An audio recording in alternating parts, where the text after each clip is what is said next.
Sufficiently Skeletor.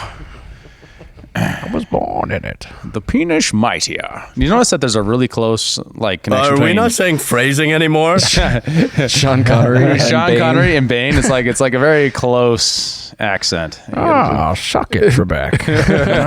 Suck it, Trebek. We will rise. Anal bum cover. Anal bum cover. Album covers.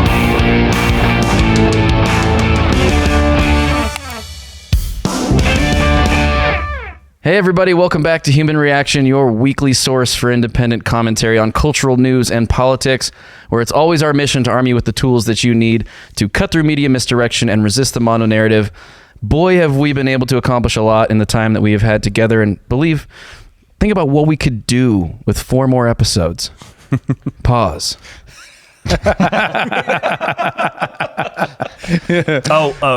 The teleprompter. Oh, sorry. Yeah, sorry. 4 more episodes for you. Here with the usual suspects, David Rand, Kyle Mack, Bennett on the buttons. I'm Joe Sheehan. David, what are we talking about today? So first up, Ben Shapiro comes out in favor of nuking civilians everywhere, all the time. And if you disagree with them, you hate America, and stop asking questions about it, you bigot. Second, Skynet has arrived, and it's coming for the crypto bros. It's not coming for Russia, because Biden has that covered, with world-ending nuclear holocaust thing being handled from his end. Sweet. And then lastly, Hamas Gone Wild comes to a campus near you. No. But before we get into all of that, I'm so glad I didn't hear that. I'm so glad to. You got to keep those under wraps so that the reaction is fresh. Okay, I'll hide it. thank you to our supporting members. Visit humanreactionpod.com for find out ways to support the show. And please like, comment, subscribe, whichever channel you're on. Hit the notification bell if that's, if you're on YouTube. We're closing in on 1,000 subscribers right now, so we continue to grow this thing on YouTube. We continue to grow on all platforms, really. And we're thinking about doing some little special things once we hit 1,000 subs. So. Yeah, and I think if you have any ideas of things that you would like for us to do, maybe sound off in the Discord, which you can find a link to that in the description of the video. Speaking of the Discord, Kyle. Your brother actually cooked up a nice little meme for us this episode, and it's a reference to last episode. So we got a SpongeBob meme of Kyle and David, me and David, holding up a paper that says AI girlfriends, and Joe, being Patrick Star, cowering by it. I thought that one was really so good. The one good. before it was exceptional as well. Can we pull that one up really quick? I don't have it up right now. man, Joe trying to get I'm just all- throwing a You think wrench in the he's whole Also, production. speaking of Sam, I finally added one of the things he added for the stream. He wanted added for the stream deck. What do we got? Is that Howard Dean? That's Howard Dean. The That's infamous Howard Dean moment. Oh, man.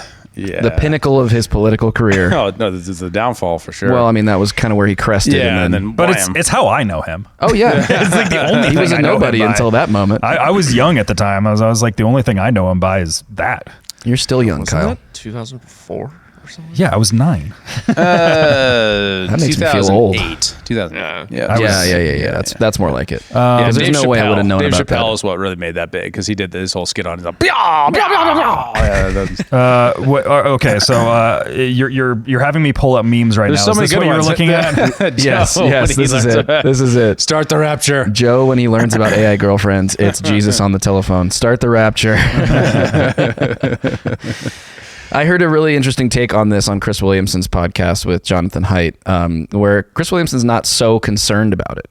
And actually, they make the claim. I mean, they're he's basically saying like men won't be incentivized to have AI girlfriends because it's not a status symbol, right? Like it's not cool to like subscribe to some chick's OnlyFans or whatever. Like you don't go around telling people that. You're not going to go around telling people like, oh, I have an AI girlfriend, right? So he's not too concerned that men in general will really embrace that. I think it's just an inevitable thing, right? Like it's going to be a thing that exists, Yeah. and there's going to be people that partake in it, right? That's Exactly. that's as far as it goes. Right? And so for those who don't know, what he was referring to earlier was a very great clip from the leader of the free world, our president, Joseph Biden. Imagine what we can do next. 4 more years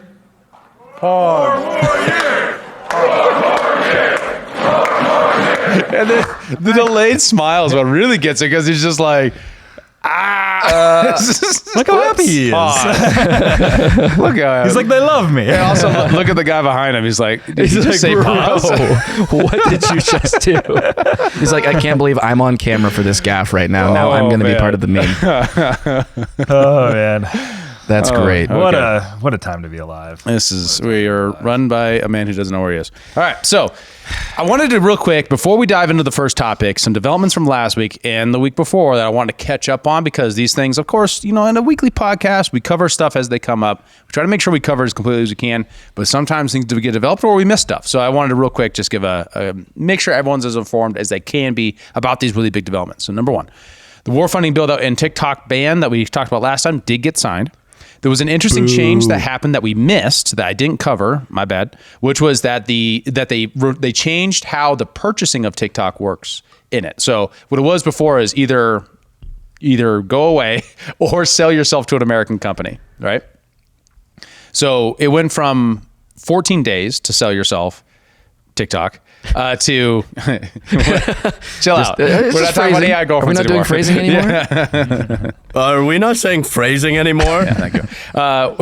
From 14 days to 1 year, which is interesting because there's an interesting policy angle to there. Axios, for example, put out a really interesting kind of observation linking to a bunch of different efforts from the Biden administration to ingratiate themselves to Democrats because the support's so low right now. So maybe one of the reasons why this actually finally kind of went through the whole process is the original version of that was probably going to be a killer for Biden, right? Because so many young people vote Democrat. Yeah, I mean, you probably saw the meme of like Gen Z like looking at the old man they were going to put back into office when he bans TikTok, and they're like, faces all You don't scrunched up. say that. Does say that. Yeah, Nice. and that's one of the interesting, and that real tragedy is the whole situation because some of these people will still vote for him because they'll just forget about it by November, The greater good. or they won't care about it as much as other things, right? Who needs a Stream Deck when you got me? Yeah, right. you could have been on the Stream Deck, but you didn't. You just well have enough. Stream Deck brain right now. I can't. It's like you only think in these clips right now. I mean, it's 2024. We live in a meme culture. Here I am. But I have a pitch. Yeah, lay it out for us. Yeah, let's buy TikTok. Us? Yeah, the Human Reaction Podcast will buy TikTok. Okay. Yeah, so we'll I'll finally just put down a fully few, Bill. incorporate. We'll launch a GoFundMe. The math is simple: 1 billion TikTok users, current market valuation at 50 billion. $50 per TikTok user, and we just put it out there. We'll be like, hey, we put it on TikTok. Hey, look at us. We'll make a little ad, right? And it'll be like Kyle walking down the street and be like, hey, you know how Elon Musk made X awesome? We can do the same thing for TikTok. All you got to do is give me $50. This GoFundMe right below. People go in there, they get it, we raise it. They obviously get reimbursed if they decide to go with someone else, or they get reimbursed or whatever. But then we give Founding donor right here. I yeah, got right 20 there, on it. $20, and then we raise the money, and then we buy TikTok. We run it, and we can run it. We'll Help say me, I'm poor. exactly. Worst case scenario, We become billionaires. yeah, or a lot of people find out about us, right? Sure. Right? And then maybe we'll distribute some dividends to the Yeah. investors. Well, I think the best case scenario $5 each. is the best case scenario is we own TikTok and it can become a free platform. That would be sweet. Yeah. Okay, so here it is, folks. Human Reaction Podcast is going to buy TikTok. All you have to do is give us $50. Go to humanreactionpod.com. We'll put our crypto addresses in the description below, or maybe we won't because then we'll get like disappeared by Oh yeah, we'll get to that subject.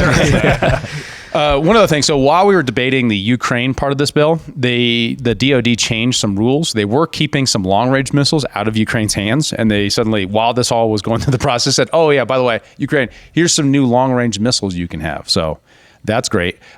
Remember 2 weeks ago, I was talking about how Rafah is a city in Gaza, how that was kind of like Biden's red line, and he was saying you can't go into Rafah, and how the Israel versus Iran thing was maybe a dynamic in that. Well, one, I was a little bit wrong. They kept the escalation spiral going for one more round, perhaps because of the whole conflict with the funding of Israel, Ukraine, right? That obviously raises the salience of Israel funding for a lot of people when they're in the news on like doing a tit for tat for Israel. But beyond that, it does look like, and there were reports this week about Rafah still being on the table for Israel, that they're mobilizing right now to go into Rafah. which is a whole new tier of this pursuit of what they're trying to do. Now, whether or not the mission's good, well, all that kind of stuff, leaving all that aside, it's just looking at Biden saying this is a red line publicly, and then Israel just stepping right across that red line twice now, potentially, if they do go into Rafah. Is this with the endorsement or support of the U.S. government? Well, I mean, Biden's and the Secretary of State has said no Rafah, and they're saying we're going to do it. And at least they're mobilizing to do it. Are you sure Biden just didn't confuse Rafa and his favorite children's music artist, Rafi, of Banana Phone fame? Because at this point, maybe. Bennett, cue up Banana Phone for me. Banana Phone. Come on, man. Yeah. So, I don't know. That's a good question. Maybe it's just incompetence from the Biden administration. I think it's much like Obama's red line and these other places. Like, they place these things not because they think it's actually going to be the change factor. They do that to try to build clout with the public, right? You go behind the scenes and you arrange things. Then you go in front of people and then you say, hey, this is the red line, right? Then you can say, I held this red line. They didn't do that. Or at least they did that. They thought they had the secured red line with Israel before they ruled that out, or it was a gaffe. We'll see. Yeah. I think I have a guess as to which. Yeah. What else we got following up from last week? Anything else that we want to elaborate on? That's it from last week. If you are a small business owner looking for exponential growth, you have to connect with Adam Thuen at Intellectual Patriots. He will revolutionize your business game and help you get to the next level. Adam can streamline your business practices and advertising strategies to improve your bottom line. His expertise in data engineering means he can build you the systems you need to collect and analyze market data. His mission is to provide you with invaluable insights to fuel your success. From grant writing and business proposals to digital systems integrations, even AI management, Intellectual Patriots is a one-stop shop for cutting-edge solutions. Don't wait another second. Visit intelpatriots.com to learn more. That's INTEL patriots.com. This episode is brought to you by Revved Up Promo, the official apparel partner of Human Reaction. Revved Up is a premier full-service shop specializing in laser engraving, screen printing, and embroidery.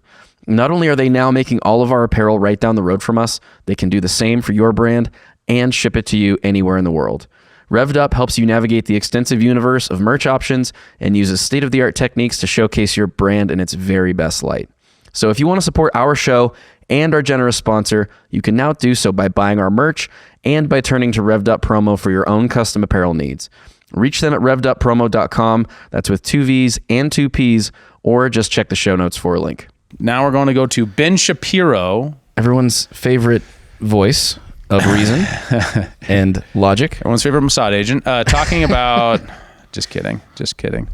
Well, we should probably cancel, dude. Easy. We should probably cue this up a little bit though too before we jump into this clip, because we're going to kind of tear through a lot of his arguments on this, where online kind of right-wing culture in the last week has devolved into another civil war. And it's like the same people on both sides of this, right? About whether or not it's moral to nuke civilians. Putting in Hiroshima, Nagasaki, Dresden fire bombings, like these types of events historically. And now we have like dividing lines that are coming around here on like, and it has to do with Tucker on Rogan, where he was making this claim of like, I can't believe people on my side for so long have defended this. And now you have kind of the more neoconservative base of the Republicans, people like Ben Shapiro and a lot of the Daily Wire folks, kind of being like, if you believe that, you hate America, right? Like that's kind of the overall ethos of the conversation that's happened right now. And so, he did a breakdown of Tucker Carlson, and effectively, in my opinion, a character assassination of him. Which, to define for folks that may or may not understand it, more or less just attacking him as a person rather than his arguments, right? Like trying to take him down personally rather than, fighting the ideas. Right. Yeah. And I'll try my best to try to build that case as we go through section by section of his argument here. Cool. There's a weird horseshoe theory thing that's happening here. We've talked about it before on the program, that you have this constellation of far leftists who are rather friendly toward Hamas, who generally are isolationist on foreign policy, but they're isolationist on foreign policy mainly because they believe that the United States is a nefarious force in the world. They're sort of Howard Zinn or Noam Chomsky with regard to American foreign policy. America is actually bad. That horseshoe theory has now swung all the way around, and it includes some people on the right. Now, as we'll talk about in a moment, I just want to clarify. Noam Chomsky, Howard Zinn. Can we just like define who they are? Really broad strokes for folks. Noam Chomsky. What's that? Was it Howard Zinn? Howard Zinn's The People's History. Zinn. Yeah, I know. Yeah, your favorite movie. It's a Bostonian. He's talking about it. Is it? Oh, I don't know. Okay, wait. Okay, Start over. I'm Who are referring they? to Good Will Hunting when I said that. Oh. Okay. Anyways, Yeah, that's a good reference. It went over my head. all right. Yeah. So I'll go fuck myself. there's a bathroom for that. Anyway, so the Howard Zinn wrote a book called The People's History of the United States. It's very influential amongst left wingers on trying to tell the story of the United States from like the people as like a group. It's socialist history stuff. Yeah. Noam Chomsky. And that's very important from like, he is saying that there's a real version of history and there's a revisionist, and there's only two versions of history to look at. And we'll get into that, what that means when it comes to the foreign policy questions he brings up later. Noam Chomsky is a linguist who also got very involved in very left-wing progressive activism. And it is very influential amongst the left wing as he's tended to be much more like the anti-establishment left. Yeah. Like, it's kind of like that type of figure. And as I understand it, and correct me if I'm wrong here, there's some degree of alignment or fondness for Noam Chomsky amongst libertarians for his anti-interventionist views. Is that right? Oh, for sure. Okay. Yeah. Traditionally, he's been more wishy-washy on that in recent years. Okay. Gotcha. But also just like attacking kind of establishment, the empire from like a left-wing point of view. So it's kind of like, you kind of like respect it, but you disagree with a lot of things, but you kind of respect on the angles that he takes sometimes. Like Okay. that's how I view it. He thinks we're in the Middle East for Walmart or something like that. Like he's like, anyways, but Okay, so Ben Shapiro here is just saying now that there seems to be more of this sort of attitude. The attitudes held by Howard Zinn and Noam Chomsky amongst the right. Well, yeah, is and kind he's of the saying there's a argument horseshoe theory. So like you have the people in the middle that are very far from the people on the ends. So like the people on the extremes are more similar, like a horseshoe. Oh, right? okay, And gotcha. that's kind of what he's arguing. Gotcha. Okay. When it comes to isolationism, as we've discussed, there are a bunch of different perspectives within the isolationist perspective. There is the we should not get involved in foreign conflicts no matter what perspective because we need the money here at home, which means that you're also in favor of cutting spending by the government on a wide variety of other subjects. There's also an isolationism that suggests that whenever America gets involved in foreign conflicts, that tends to taint the United States, not it's about the United States tainting the rest of the world. But there is a theory that has now arisen on the right that there is something deeply malign about the United States, something deeply wrong with the United States. This was made apparent over the weekend. Tucker Carlson was on Joe Rogan's show. Obviously, I'm very... Do we want to stop there? We had you had a mark to stop there. I have it marked at 132 to stop. There. Oh, never mind. Sorry. Yeah, so that's his mental model, is that there's two ways to look at the United States as a background, which is something deeply wrong with the United States. Do we taint the world? Does the world taint us? That is not like foreign policy mental model, right? That's not like liberalism and realism. That is a framework created by a bunch of people who don't like a certain kind of way of talking about or questioning of American foreign policy. Right? They basically just want to oversimplify it to this harsh dichotomy where it's kind of like you're with us or against us. We don't negotiate with terrorists, like similar kind of framework, right? A or B. Correct. Yeah. Right. friendly with Joe. I think Joe does a great job during his interviews. Thank you. And there was a clip from this interview that went particularly viral. This is a clip in which Tucker Carlson calls the United States evil for having dropped the atomic bomb on Hiroshima and Nagasaki in 1945, ending World War II, and then suggests that anyone who would justify that is also evil, which is a very traditionally left-wing perspective. It is not traditionally a particularly right-wing perspective because most people on the conservative side of the aisle tend to believe that America is a force for good in the world. And as we'll discuss, it turns out that dropping the atomic bomb on Japan was necessary for ending World War II and likely saved millions of lives, both American and Japanese. But here is Tucker. Well, you could say the same about the atomic bomb, right? Yes, you could. And you could say that we have to develop it like Oppenheimer felt before the Nazis did. I love that. How'd that work? How'd that work? Well, I love, by the way, that people on my side, I'll just admit it, on the right, have spent the last 80 years defending dropping nuclear weapons on civilians. Like, are you joking? Right. That's just like prima facie evil. Yeah. If you can't, if we hadn't done that, then this, that, the other thing, that was actually a great savings. Like, no, it's wrong to drop nuclear weapons on people. And if you find yourself arguing that it's a good thing to drop nuclear weapons on people, then you are evil. Like it's not a tough one, right? It's not a hard call for you. It's not a hard call for me. So with that in mind, like, why would you want nuclear weapons? It's like just a mindless, childish sort of intellectual exercise to justify, like, oh no, it's really good because someone else will get it. How about no? How about like spending all of your effort to prevent this from happening? Okay, actually, what would be childish? Okay, so I want to note a couple things. Okay, so going back for a minute. Isolationism as a framework versus you have isolationists versus everybody else, right? Isolationists versus good people. He's going to later set it up as isolationists who are anti-Semitic versus the good people, right? And this I want to note that the word isolationist was created. It was invented. No one ever said, I'm an isolationist. Here's my position. I know words. I have the best words. So similar to the way that no one said, I'm a conspiracy theorist, that word was used to sort of marginalize a group of people who had questions and were asking those and shouldn't have been according to the powers that be, right? Right. Or capitalist was used that way too. Which was invented by Marx, It was supposed to right? be a derogatory term from the Marxists. Yeah. Right. So one of the things about isolationism is it was created by a very specific group. You got to check out the book. It's called Tomorrow the World by Stephen Wertheim. And he makes the case that the Council on Foreign Relations and academics around them invented the word isolationism and cast that on the group of people who are basically saying, hey, this doesn't make sense in the interwar period between World War I, mostly to cast the people who are saying the League of Nations isn't going to work, people who are questioning the problems and how we got into World War I and why it was a problem as isolationists. And then by, of course, World War II, in that war, they got the uphill advantage because of, Pearl Harbor and things like that. And then later because of the Holocaust. Can we break in really quick to just kind of like offer some thoughts on what Tucker said? Like, do you agree with him that it's wrong? Well, I think it's an interesting switch too, right? Because Tucker said it was evil. Ben says Tucker believes America is evil.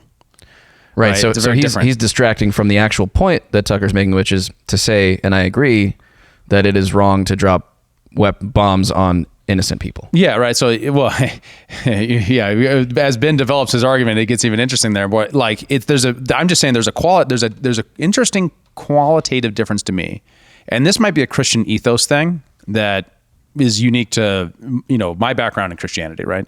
Which is everyone is fallen and sinful and has problems and is imperfect and all these things. So judging someone as evil is just like this relative thing that is, before God doesn't matter that much. But evil acts do have character, and some evil acts are more evil than others, right? So that like America is evil judgment versus America has done evil things we have to reconcile with. There's two very different things. Ben conflates them and says by saying one, you're saying the other, which then casts Tucker into the light of, he believes America's evil and bad. It's like saying like, oh, like I hate that guy cut me off in traffic versus like that guy's an asshole and is a terrible person because he cut me off in traffic. To boil it way down. Or it's like saying the Nazis existed, therefore Germans are terrible people, right? Right. Or America had slaves, so therefore all Americans are evil. Yeah, right. Like it's a ridiculous kind of argument in that way. Yeah. Right. And so the setup here is that you have the good people who want foreign policy intervention. You have these evil isolationists. Well, it's important to note that this like framework doesn't make any sense, right? Because especially when you frame it as traditional conservative, because as traditional conservatives doesn't mean George Washington. It doesn't mean the founders. Who does he mean by that? He means the National Review. Right? Like neoconservatives. That's what he's calling traditional. Well, I don't know. He also might be trying to wrap in like, Reaganism, right? Which is a very mixed record on this question, right? So he gets involved in some things and other things he isn't. Like Reagan was his own figure. I think people who try to pigeonhole him into just being a neocon is ridiculous. Well, and he did have that statement about Middle East politics, how it's like we have no idea what's going on and it's irrational and we should not get involved because it's a terrible idea. Very specifically pulled troops out at one point. Yeah. And then the other part of that, so like you got other major figures of American history, like Andrew Carnegie, for example. He was opposed to our involvement in the Philippines. If we were asking the question now about whether or not we should have an imperial holding in the Philippines, Ben Shapiro is saying, Andrew Carnegie, you hate America for that. by questioning whether or not we should have a presence in the Philippines. Yeah, because the traditional role, even though that wasn't the traditional role then. Or Henry David Thoreau, who opposed us entering into the American-Spanish War. That's why he wrote Civil Disobedience, right? Because we were participating in an empire conquest against Spain. Or maybe we should just say somebody that was there at the time that had opinions. A 5-star General Dwight Eisenhower, who said, I told Truman I was against it on 2 counts. It being dropping the bombs, right? First, the Japanese were ready to surrender and it wasn't necessary to hit them with that awful thing. Second, I hated to see our country be the first to use such a weapon. Like, this is one of the only 5-star generals in American history who later becomes president of the United States. And according to guys like Shapiro and Jeremy Boring, is like, having that opinion is like, you basically hate America. You must hate America. You must hate America. Yeah, Dwight Eisenhower hated America. He only led us to victory in World War II, right? in Europe. And basically, which led to the start of the American Empire, right? Is Dwight Eisenhower's work. Hardly a dove. Hardly, which was another epitaph turned on people, right? You got like the feminine dove versus the masculine hawk, right? That was that was the War of 1812's version of isolationism. And then, and there's a big difference between like just criticizing just the narrow part of the nukes and then just foreign adventurism itself, right? And like he's categorizing all these into one general category to then try to cast that on Tucker. And that's the role. Character assassination. That's the start of the argument there. I got more. Yeah, we might even be jumping the gun into what he's about to say as well. Is to assume that there are no other players in the world, for example, trying to... Whoosh. Just like a few seconds. Right there, yeah. No. How about like spending all of your effort to prevent this from happening? Okay, actually, what would be childish is to assume that there are no other players in the world, for example, trying to develop nuclear weapons. The fact is the Nazis were trying to develop nuclear weapons. There was, in fact, a nuclear arms race that was happening at the time. Not only that, as it turns out, the Soviet Union then developed nuclear weapons. And it is mutually assured destruction and nuclear deterrence that has kept the world largely from sinking into another World War III-like mass casualty morass because of the horror of dropping the nuclear bomb on Hiroshima and Nagasaki in the first place. By the way, when he says things like, how exactly would you justify, why are we talking about how many lives it would save? It's just wrong to drop the bomb. Well, no, actually, if you end up saving more lives than are cost by the dropping of the atomic bomb, then it is morally justified to drop the atomic bomb. And that happens to be the reality of the situation. Wow. So would that be considered sort of like a utilitarian view? It's very Jeremy Bentham, yeah, who is like the founder of utilitarianism. So like philosophy. Because the net savings of lives is positive, it's okay to kill tens of thousands. It's one of those things where like I don't really know how you calculate that, because from my estimations, everything I see, especially when we're like looking at these like Dwight Eisenhower quotes and things like that,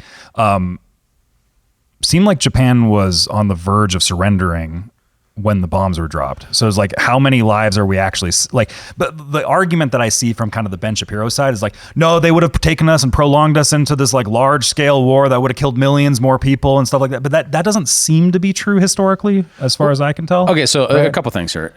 Number one, there's an ends versus means things he's saying here. He says the ends of ending the war early justify the means. So the couple problems with that. Ends versus means is a very unreliable standards for your morality. It can lead you to some pretty dark places. Because if what you say is you're in, like whatever the end, well, as long as you get the result, it's okay.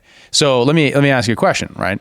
If you had an ends that was completely, how would you be able to tell the difference between like a completely morally reprehensible ends or like means if your ends was very valuable? Lastly, and additionally that calculation can undermine any amount of truth seeking in the moment, or at least humility in the moment, right? Because you think, I have to make a decision here. You don't have to make a decision. You don't have to do anything. You have a choice in that moment about what you want to do. And so if you put yourself in the I'm the man of system who knows everything and has to do something, you can actually make bigger mistakes than if you just did nothing. Now, I'm not saying that that's what we should have done in World War II. I'm just saying in your life, thinking about morality, you shouldn't start off with the assumption that I want my moral ends is all that matters. So any means is on the table. And that's like Tucker's point, is you're saying we've confused the calculus for the moral thinking. The moral thinking starts out with, I don't know everything. I don't know whether or not the Japanese are willing to do this. we can get into historical stuff because I have a lot on that in a minute, but I really want to like dwell on this ends versus mean thinking because that is the most dangerous component of that. What are some everyday examples we can boil this down to kind of like realize it for people at a scale that's a little bit more like mundane, perhaps? Like, I mean, this is going to sound stupid maybe, but like you're hungry, your family is going to starve. You can't afford to buy food, so you go stab someone and take their groceries. Yeah, like, right. The means of stabbing someone and taking their groceries yields a very valuable end for you. You feed your family, but in the process, you've killed somebody or hurt them really badly. Right. Like, and you've damaged your moral structure of your society. You've damaged, that person's life. You've damaged yourself. If you can't read Dostoevsky and not get the conclusion that something about doing something wrong does more than just hurt the person that you're doing it to. It hurts you too. Yeah. Right. And that's a fundamental, especially for someone who's religious, fundamental to the religious worldview, that there's something more to immorality than that. And if you have an ends versus means, like as long as it calculates out where I get what I need or my tribe gets what I need in the terms of like American collectivist thinking, like he is with this scenario, then all the civilians, they're just Japanese. They're just the enemy. They're the others. Right. Yeah. And this is like the total war question, right?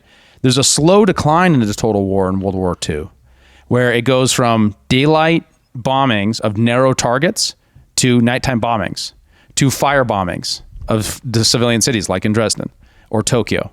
Tokyo was more militarized than Dresden, for sure. I mean, it's a bigger crime in that terms. But Tokyo itself was a firebombing specifically to emulate the people of that place, not the military installations. And then the last step of that, the greatest step of that, is in broad daylight, dropping Fat Boy on a Catholic church in Nagasaki. Like that's where it concludes. And what I see when I look at that, I see a slow decline into total war mentality that calculates whatever keeps my people safe. I'm willing to sacrifice any amount of someone else because they're the other. Doesn't matter. And that what that does is removes all just war theory. All of the 1,000-year history of philosophers and theologians saying, hey, war's terrible, but when we're going to do it, we're going to try to place these boundaries around it. And people will be all macho and say, oh, well, there's no boundaries. Those are just made up by people. And I'm saying, like, you're just going to give up on morality in the most important time where it actually matters, when we're using force en masse? Like, that's a justification for the worst crimes in human history, like the use of rape to destroy the will of your opponent. Well, what's the difference between that and just dropping a nuclear bomb on civilian population? It both kill the will of your opponent, but we find one being repulsive and terrible, and we found the other one being perfectly okay because you're at a distance, because you can't see them happening. You don't have a soldier actively doing it. Well, you got one guy. Let me tell you about one guy that did that. My great uncle. He was the bombardier on the Enola Gay. Really? Yeah. The Enola Gay was the plane that dropped Fat Man and Little Boy. Little Boy. Little Boy. Gotcha. Yeah, for Hiroshima. So, like, my whole life has had this weird thing over it because of that. It's like a point of pride. It's also a point of like, because of the family, like he served and he, did his job and all that kind of stuff. And like you read stuff from him, and we didn't know him or anything like that. It's from my mother's side of the family, which has complicated history with him, and just distance, geographically and otherwise. But they like his whole take was he was just doing his job. He was just serving his country, right? But he probably killed more people. And like that's if you believe in the religious worldview, that sin really matters, that makes a difference in the material world, right? That there's something different about that. How do you wash that out? Has that impacted your family since then? Like the fallout of that? No pun intended, of course. No, it's like no, not in the sense of like he wasn't close enough to like where it affected me directly. But it's a little dark. Yeah, I get it. It was funny. It was an accident. I actually I know. didn't think about it until you brought it up, and then you like pointed at it. Now it's funny. Sorry. Yeah. So no, I was just gonna laugh to myself over here.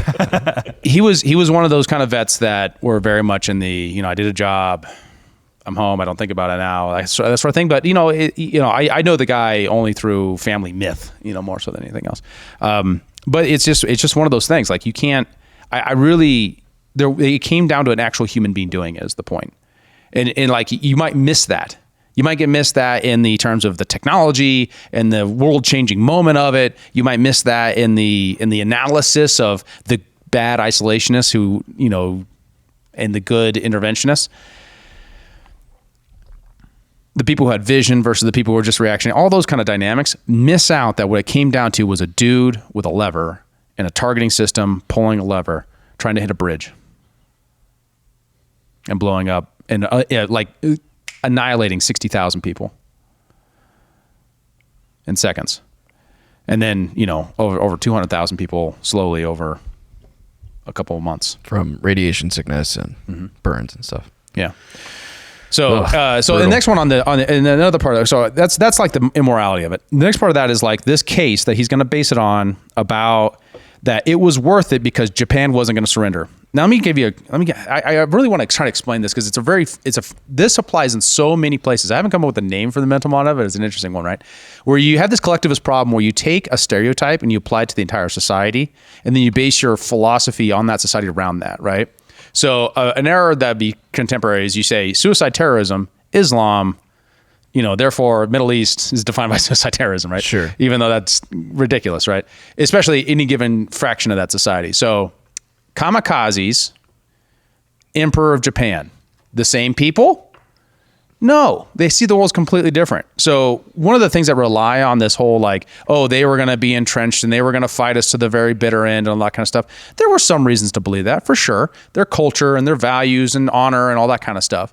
But I think it largely relied on this idea. And this is according to our own side's assessment is we don't have to convince the people of Japan. We just got to convince the emperor and his war council around him that this mattered, that, to give up, that there wasn't anything else. Everyone knew Japan was beat.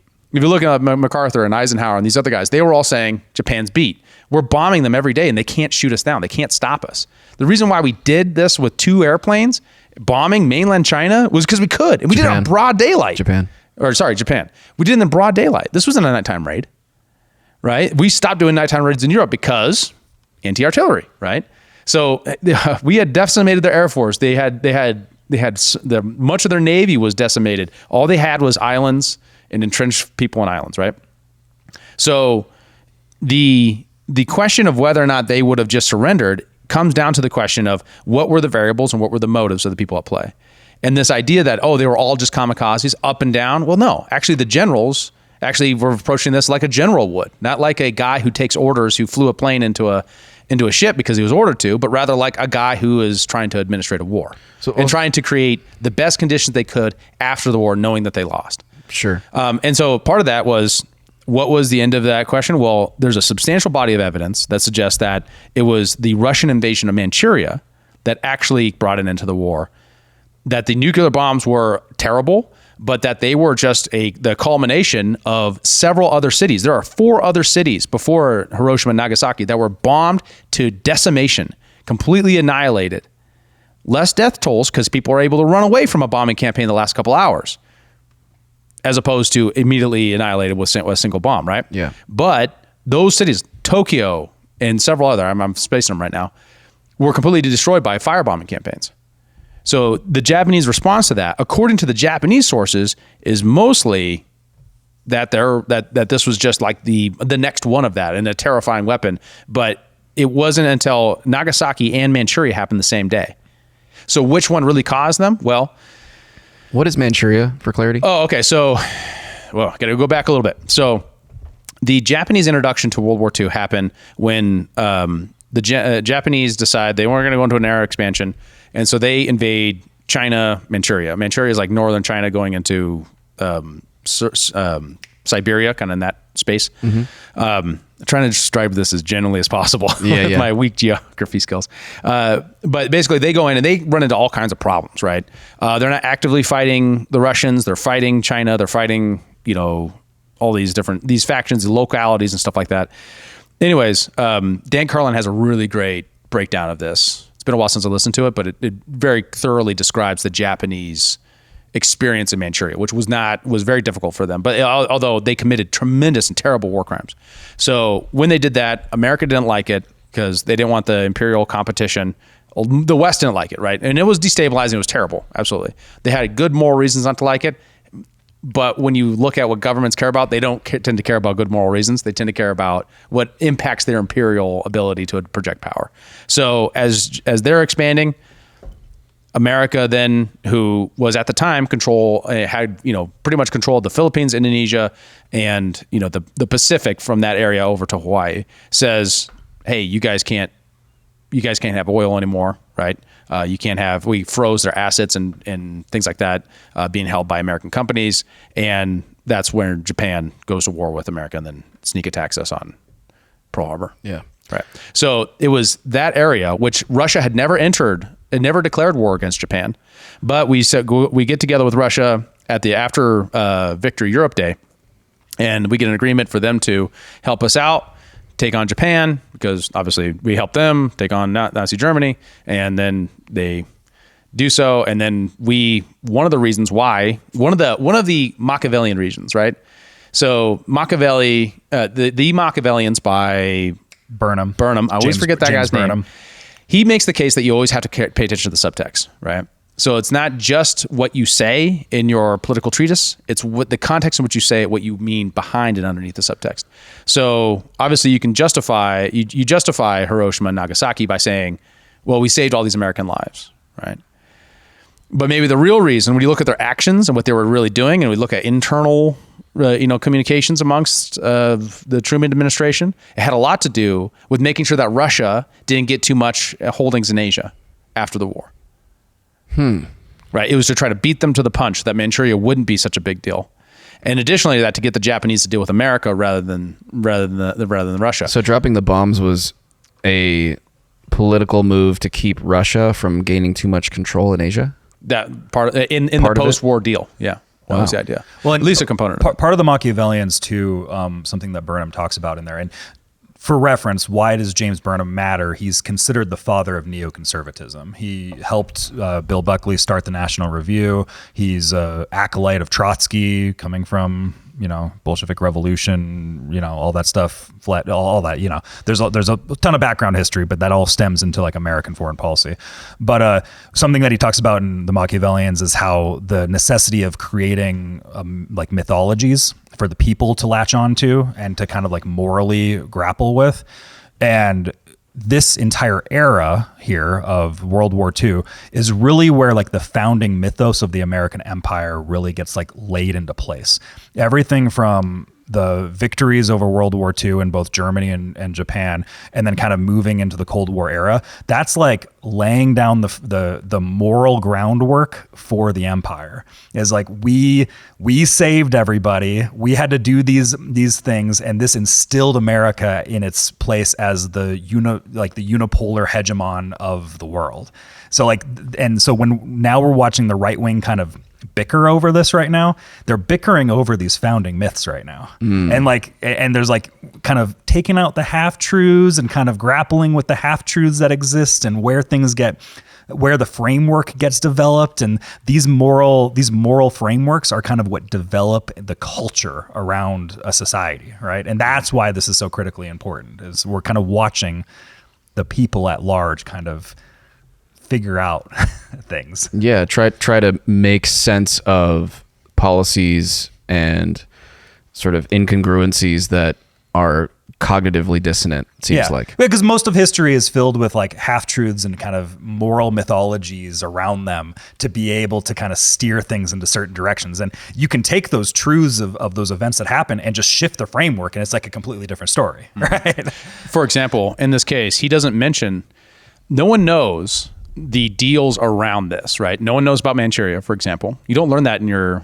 history class. I had right? never heard that before. Russian invasion of Manchuria. We tend to underestimate Russia's involvement in World War II altogether. We tend to give them almost no credit in the European theater either. I wonder why. Because of the Cold War, right? But second to that, very few people know that we demanded unconditional surrender. The Japanese had one real concern with unconditional surrender, is they wanted to maintain their emperor. And did we prohibit that? That would prohibit that? We basically ignored them. Right?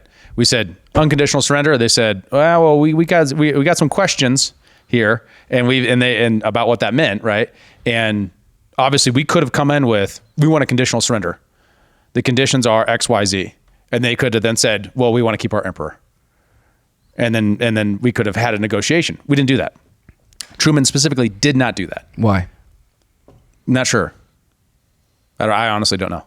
Just wanted it was just a power play. I think it probably had something to do with the sentiments at the time, the sense of being sneak attacked, right? In that sense, I mean, like we can look back and have less emotionalism. It had the use of propaganda to really drive the war effort that people really believed at the time about like Japanese being inherently untrustworthy and terrible, violent creatures, right? All those sorts of things probably could have played a role. I don't know. Truman had some pretty edgy views on race. So, and then edgy is not the right word there. Shitty. Objectionable. Shitty views on race. How about that? What the tragedy of this is, after all this happened, they kept the emperor anyways. So they say, well, we want to, that's what forces them to deal with us rather than the Russians, number one, right? Because if you deal with the commies who literally overthrew their king, right, and got rid of the czar, they were like, okay, we'd much rather deal with America. So then they came to the table and did the unconditional surrender, and then we gave them the emperor anyways. So the case that we did not have to drop these nukes is substantial. Like, it's there. I'm not saying that just to be a contrarian. I'm saying it because it's there. Because if you know the facts, any reasonable person can come to the conclusion like, well, maybe we didn't have to do it. Well, I mean, is it worth making the case here just to steel man it that like you said, there is so much emotion and all of that in a giant, world war, and it's so much easier to look back without that emotionality, and hindsight is 20/20. Right. So there's two parts of that. So it's like, did they indeed need to? Well, we know post hoc that they didn't, right? From looking back, right? Yeah. That's important to learn things, right? You learn about the present by looking at the past post hoc. Sure. And you can either orientate to that of we were good and we necessarily had to do good like a child, or you could look like an actual adult who says we are what we are, and sometimes we do good things and sometimes we do evil things. That's how mature people look at the world, not children. So like there's that part. And then the second, like if you look at the evidence that we have of the motives of the people at the time, they weren't well motivated. Right? They themselves were more worried about what was going to happen after the war because we were in such a secure position in the Pacific theater at this juncture that we knew we were going to win. The question was how and under what conditions. And Truman decided not to negotiate, instead decided to go for unconditional surrender and then ignore them when they tried to engage in diplomacy and then drop the bombs. Yeah, it seems almost more like a cultural punishment. Like it's punishing them for the just like they did after World War II or after World War I to the Germans. Yeah. Which then leads to a lot of resentment and we all know the story that happens after that. Yeah. Right? The only difference is after World War II, what we got back in return, the resentment of the Japanese was just anime. Yeah. Well, and here is it's a bad joke, but it's kind of funny. Come on. But here is also an argument corrupting a whole generation of American youth with anime. To steelman the other side of this for dropping the bomb. Japan has just become a vassal state for the empire, right? So in that sense, kind of worked. Right? And the question is, was that worth it? For that, could they have gotten that through a regular surrender, right? That because it didn't change the conditions, right? It killed two cities that weren't even their largest cities, right? All you did was annihilate 200,000 people, potentially. I'm not trying to steal on the other side. And get the same result as if you just went to the table, because in either case we got the emperor, who then was a huge reformer and worked with us the whole way through. We could have said, you got to do this, and we're going to station troops in Japan, we're going to do all these things, and you're going to be a vassal state under negotiation as well.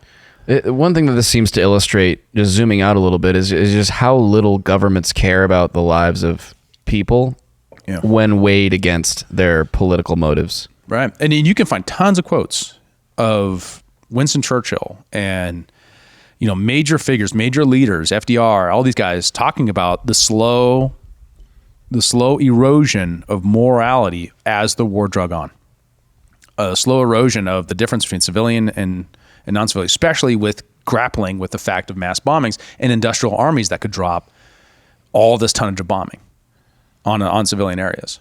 Right. And we were unprepared. We were not wise enough to handle that technology at the time to put it in Adam's framework. Right. And then we ended up doing the worst crime we could with it at the end. And then the worst, probably the worst part of it is a whole group of people then came along and said it was worth it. because it would have saved a couple tens of thousands of American lives first, and then hundreds of thousands, and then by the time we get to George H.W. Bush, it was millions of lives. Right, the number's grown substantially over the time. It's because there's a mythos, and you just keep building on the mythos. Right? Everything to do with mythos. And that's the important thing. Like, to go back to Burnham, is it like his book is not just the Machiavellians; it's the Machiavellians, defenders of freedom, because it's like you have, it's like morality and these things. These are it's kind of like a Marxist religion is the opiate of the masses. It's like you got to create these religions, or like this religion for the masses to kind of eat up. Well, then the elites can do their Machiavellian power games and actually preserve their freedom for them. Like that's kind of the idea of the book, right? And when you look at this, you're like, oh yeah, that's the playbook. They did it right there. There it is, right? It's really interesting, actually, looking back. The writing prompt for my SAT test was you had like three subjects you could pick, and I picked this one. You know, it was like, was the bombing of Hiroshima and Nagasaki good or bad, right? And the prep, right, going into it is like, yeah, you can take a side and you can like argue for that side, or but to get the best score, you have to qualify it. You have to weigh both sides, and so of course, it's sort of like going into it, I was like, well, of course, like bombing people is bad, like just based on my own morality and that which I was raised with, that's bad. But of course, I end up qualifying it. So you can see that maybe intentionally or unintentionally, the idea of qualifying morality is like built into that component of education, probably more broadly, to really want to enshrine that idea of this like morally relativist view into students at a young age. And looking back on it now, like with the context that I have and like the political views that I've developed, like I would answer it probably very differently at this point. Well, I think it's a useful, at least intellectual exercise. Sure. Right. To be able to argue both sides, even in a case that you feel like is moral. And I got a great score on my writing section. But I mean, like in this like Ben's like framing here too, notice one more thing. And I just want to, and then we're going to keep going because we've been like 30 minutes on only the first 3 minutes here. 10-1 is his use of Nazis up front in this little segment that we just listened to. If you listen to it, he goes in and he says, there was a nuclear arms race at the time. The Nazis were trying to develop nuclear weapons. I want to make it clear, because obviously Ben doesn't, that the end of Europe's campaign was months and months before what we're talking about here. The Nazis had a nuclear weapons program because the day was May 8th of 45. Yeah. And then we dropped the bombs in August. Yeah. So like this and like they weren't close to developing a nuclear weapon at the end of the war, right? Because they were falling apart. They were dominoes. But as far as I understand it, and I'm open to different historical sources here, but they were not close towards the end of the war developing a nuclear that would turn everything around, right? That whole myth is ridiculous. If he made the argument of the Soviets, I would have been like, that's a better argument. No, even the Soviets. He's also wrong about that. They didn't develop their own nuclear weapon technology. They stole it from us. They took it from us. If we hadn't developed it, it might have been 10 years before they developed. We don't know. I don't know. They couldn't build a car, bro. They were still driving the same cars in the 1980s that they're driving in the 40s. Why? Because communism sucks at making stuff, right? North Korea can't shoot a rocket past like a bay, right? We have freaking laser weapons. Communism sharks sucks. with freaking laser beams attached to their freaking heads. Exactly. We have to have this boogeyman of communism being a competent opponent because it's never been one. And I don't get the case that it's otherwise. Like, how do you simultaneously hold on? I'm a free market guy, and communism is this giant threat that they would have been just as scientifically advanced. They believed a completely false version of evolutionary theory forever because it was compliant with Marxism. Well, it's like Buckley said. Sometimes you have to embrace a little communism to fight communism. So we're going to skip ahead a little bit to the next section here. Really, the entire piece by Ben Shapiro has two different parts. One is his neoconservative foreign policy, basically saying everyone who is bad is an isolationist. Isolation is bad, and you believe America's bad if you believe that, right? And then the other side of it is America's good, and therefore everything we've ever done is good. And if you question that, then stop noticing. So the other part of that is he questions the epistemology of Tucker Carlson, meaning like what he believes and doesn't believe and why he thinks he knows what he thinks he knows and all that kind of stuff. So that's this next part here from Shapiro. Okay, but according to Tucker, that radicalized him. And now he went from supposedly believing everything to believing the reverse of everything. Now, that is actually not critical thinking. That's actually not critical thinking. If what you said is, I took in everything too much, too easily without examining the evidence, and so now I'm going to take a stronger look at the evidence before I come to a conclusion, that would be critical thinking. But saying that the evidence that is presented to you is now of no consequence whatsoever, that no evidence provided is sufficient because the source cannot be trusted, that they are lying to you, that they're always lying to you, always, and that no counter evidence is necessary to support your new thesis because, again, they're lying to you and they've hidden all the evidence. We are now in the world of the unfalsifiable. Any evidence against your new thesis is discounted by the fact that it's coming from a source that lies to you. And no evidence for your thesis is available. Why? Because they hid it and they are lying to you. So then it comes down to, what is the thesis that Tucker is using? What is the narrative that Tucker is backing? Well, as he says, he is using the thesis that every single power that exists in the United States is lying to you about everything, down to the most basic morality of Americanism. Things like, was America right to involve itself in World War II? Was America right to drop a nuclear weapon on Hiroshima and Nagasaki in order to end the war? Now listen, as always, when Tucker talks, there's a grain of truth to much of what Tucker says. There's truth, a lot of truth, to the idea that a lot of our powerful institutions have been corrupted and that people inside those institutions have used that power in order to lie and change the narrative. But there is a difference, again, between healthy skepticism, a demand for evidence. That's what skepticism is. Right? Being critical, being a critical thinker is a demand for evidence. That is not the same thing as just asking questions. There you go. Don't ask questions. Does he dye his eyebrows? I was just going to say, he's got really impressive his eyebrows. eyebrows. Are thick. Them boys are thick. So I do want to note, first off, notice the sleight of hand. Did you notice that he associated with opposing these crimes of war with Tucker now opposes the entry of America to World War II? Tucker never says that. Very subtle. Very subtle. In that entire interview, Joe Rogan, he never says, I opposed American entry to World War II. So he's doesn't just say that straight up putting words in Tucker's mouth. In the other interview that he also does from this, that's from like, what's that guy's, the British guy's name? Russell Brand. Russell Brand interview that's also in here.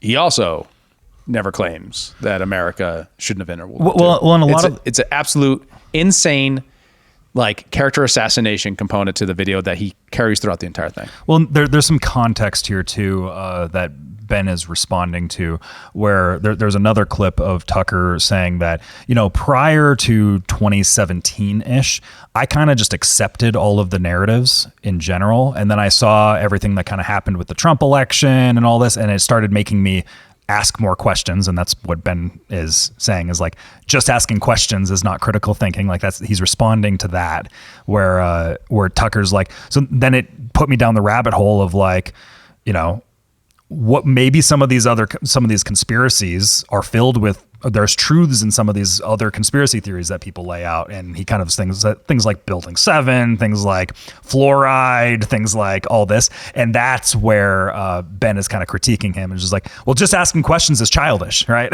I was like, well, no, it's kind of the beginning of the knowledge discovery process, right? Like you kind of got to be like, oh, something's weird here. Let's investigate. Like, and if you're just accepting things blindly, then you're not being inquisitive at all. Like to me, it's actually the opposite of what Ben Shapiro is saying. It's like you have to kind of notice things and then be like, oh, that's interesting, and go down the rabbit hole, right? So at least see what they think. Mm-hmm. So what Ben is encouraging is basically not being inquisitive at all. Just don't think, unless you have the time and energy and resources and know-how to examine all the evidence critically, which most people don't. We all have to trust sources, and we have to synthesize things based on other people's work, right? So like, it seems like he's just not encouraging people to dig any further or be curious. Yeah, he gets into this in this video. He says, he isn't considering the counterfacts, and the counterfacts all tell the story of it. Ben doesn't consider the counterfacts. Ben himself up front just copy pastes someone else's point of view on Hiroshima and Nagasaki and says that's the official view and that's the only view that matters. Yeah, you're taking the conventional aspect, like the conventional thing that we're instilled in from a young age because it's what we're taught, right? But like when we're talking about the Machiavellians and James Burnham and all this stuff, like there's mythologies that are associated. There's certain frameworks of how you're supposed to think about it. And if you exist outside of that framework, like it's not like Tucker's not saying like, Hiroshima and Nagasaki didn't happen. It's like there's another framework of how to look at it. Right? Yeah. Right. And it's a framework that's so dangerous to Ben Shapiro because it's a Christian framework that says, hey, murder is wrong and there's no justification for it. How dare you? Also notice that he says they've been corrupted, as if there was a time in the golden past when American institutions weren't corrupted. Like, do you remember when the FBI could just spy on civil rights leaders and try to convince them to kill themselves without all this investigations and committees and stuff?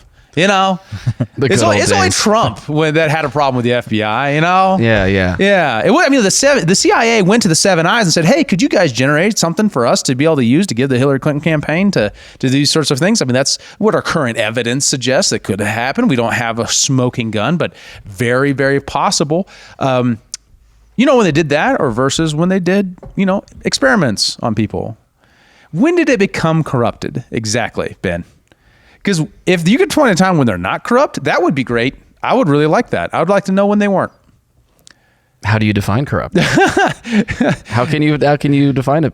If you start off with the idea that the government is just some neutral thing that's just out there and it's a given, so therefore it must be morally neutral, that's ridiculous. It can be a given and it could be necessarily evil and corrupt, because that's what government is. It's based upon the use of force against peaceful individuals. It's not based upon the consent of the governed or anything else. There are conquerors who use us as tax cows. So if you start off with that conclusion, then you see the corruption all the time. But if you start off with the conclusion is like, oh, the only ones that matter are the ones that impact me or bother me, then all of a sudden you're not going to be able to see a whole bunch of stuff. So I'm sure when he describes it this way, this is actually how he sees it.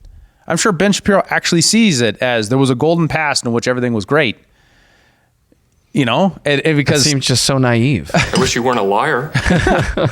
Oh, wait. I actually have something for that. Wait. Pause. You're unbearably naive. Nice. So when we were interring the Japanese, right, because a collectivist idea said they're Japanese, so there must be agents of Japan, what would have been said then? Well, the evidence was that some Japanese are agents of Japan, so therefore, he'd do a Michelle Malkin, right? It's actually crazy how many Americans have no idea that there was Japanese internment camps just laden throughout the west coast of America during World War II. Like it's pretty, like, it's something that you just don't learn about, you don't get taught, and it's like, yeah, FDR, best president ever, and it's like just imprisoned just a bunch of people just entirely no based reason. off of their race. You know why? It's like, You can't handle the truth. All right. I think we've done a number on Ben Shapiro. A couple of black eyes for that guy. From David. No asking questions. You gotta normalcy bias is what keeps us safe, guys. That's right. Don't question the narrative for the greater good. Okay, so related. Well, not quite related. Bridging time. Okay, so why is Tucker and Ben fighting right now? Is it really because Nagasaki and Hiroshima? No, it has nothing to do with that.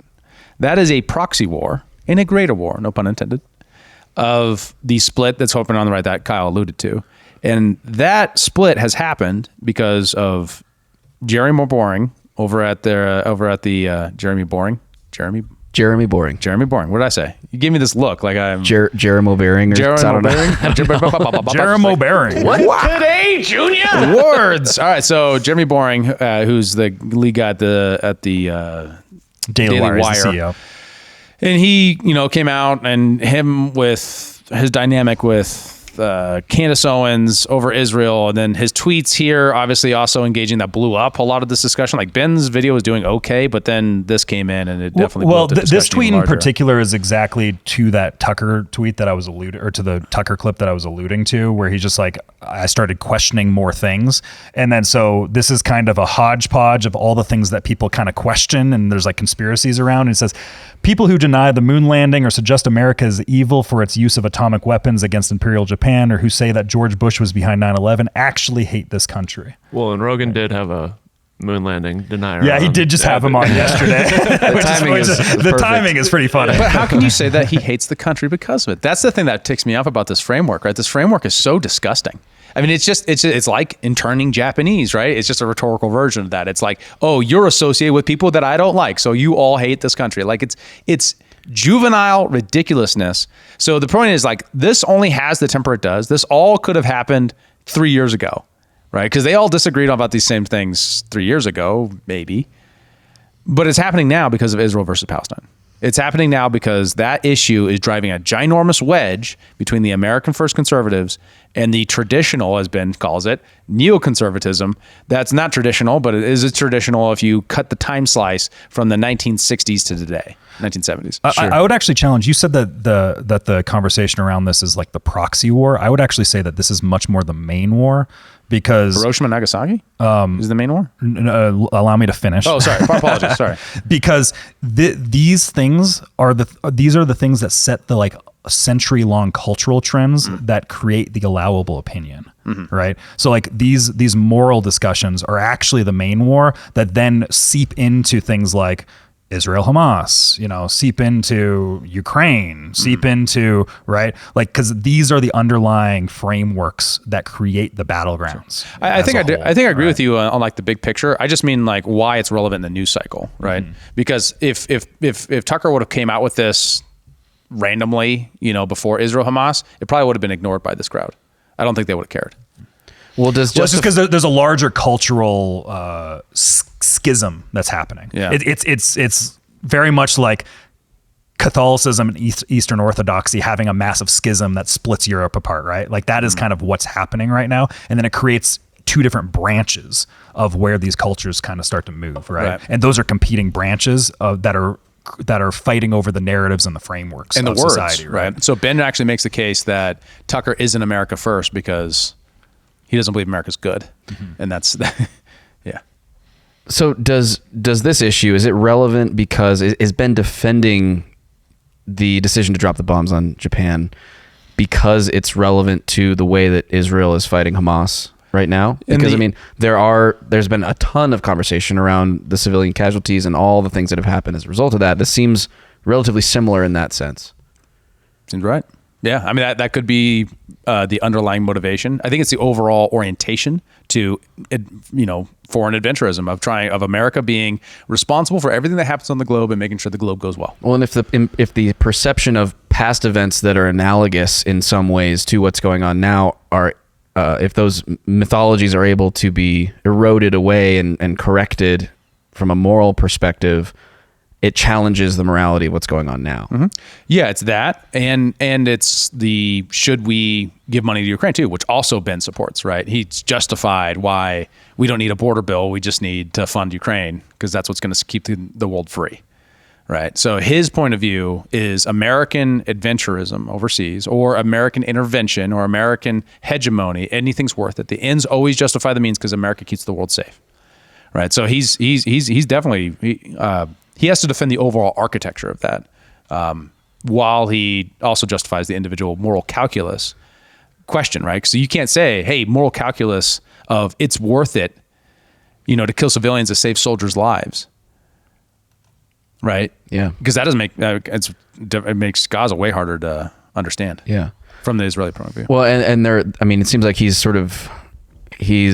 on the front line of this conflict, this ideological conflict that is spreading through America right now with all the protests that have been happening as well. I mean, it seems like a significant number of people are really upset and waking up in greater numbers to kind of the dynamics of what's going on. And obviously he has a role to play in keeping his side of the argument and the narrative strong against what seems to be attracting more and more support by the day. And then he also criticizes Tucker for questioning things when he doesn't want to be questioned. Yeah.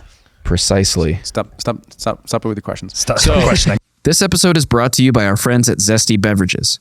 They're on a mission to the standard American diet by crafting drinks with fewer calories and more nutrients from real food. Their lineup of delicious offerings now includes Electric Peak Yerba Mate, postbiotic sodas, keto-friendly, ready-to-drink margaritas, and hard teas.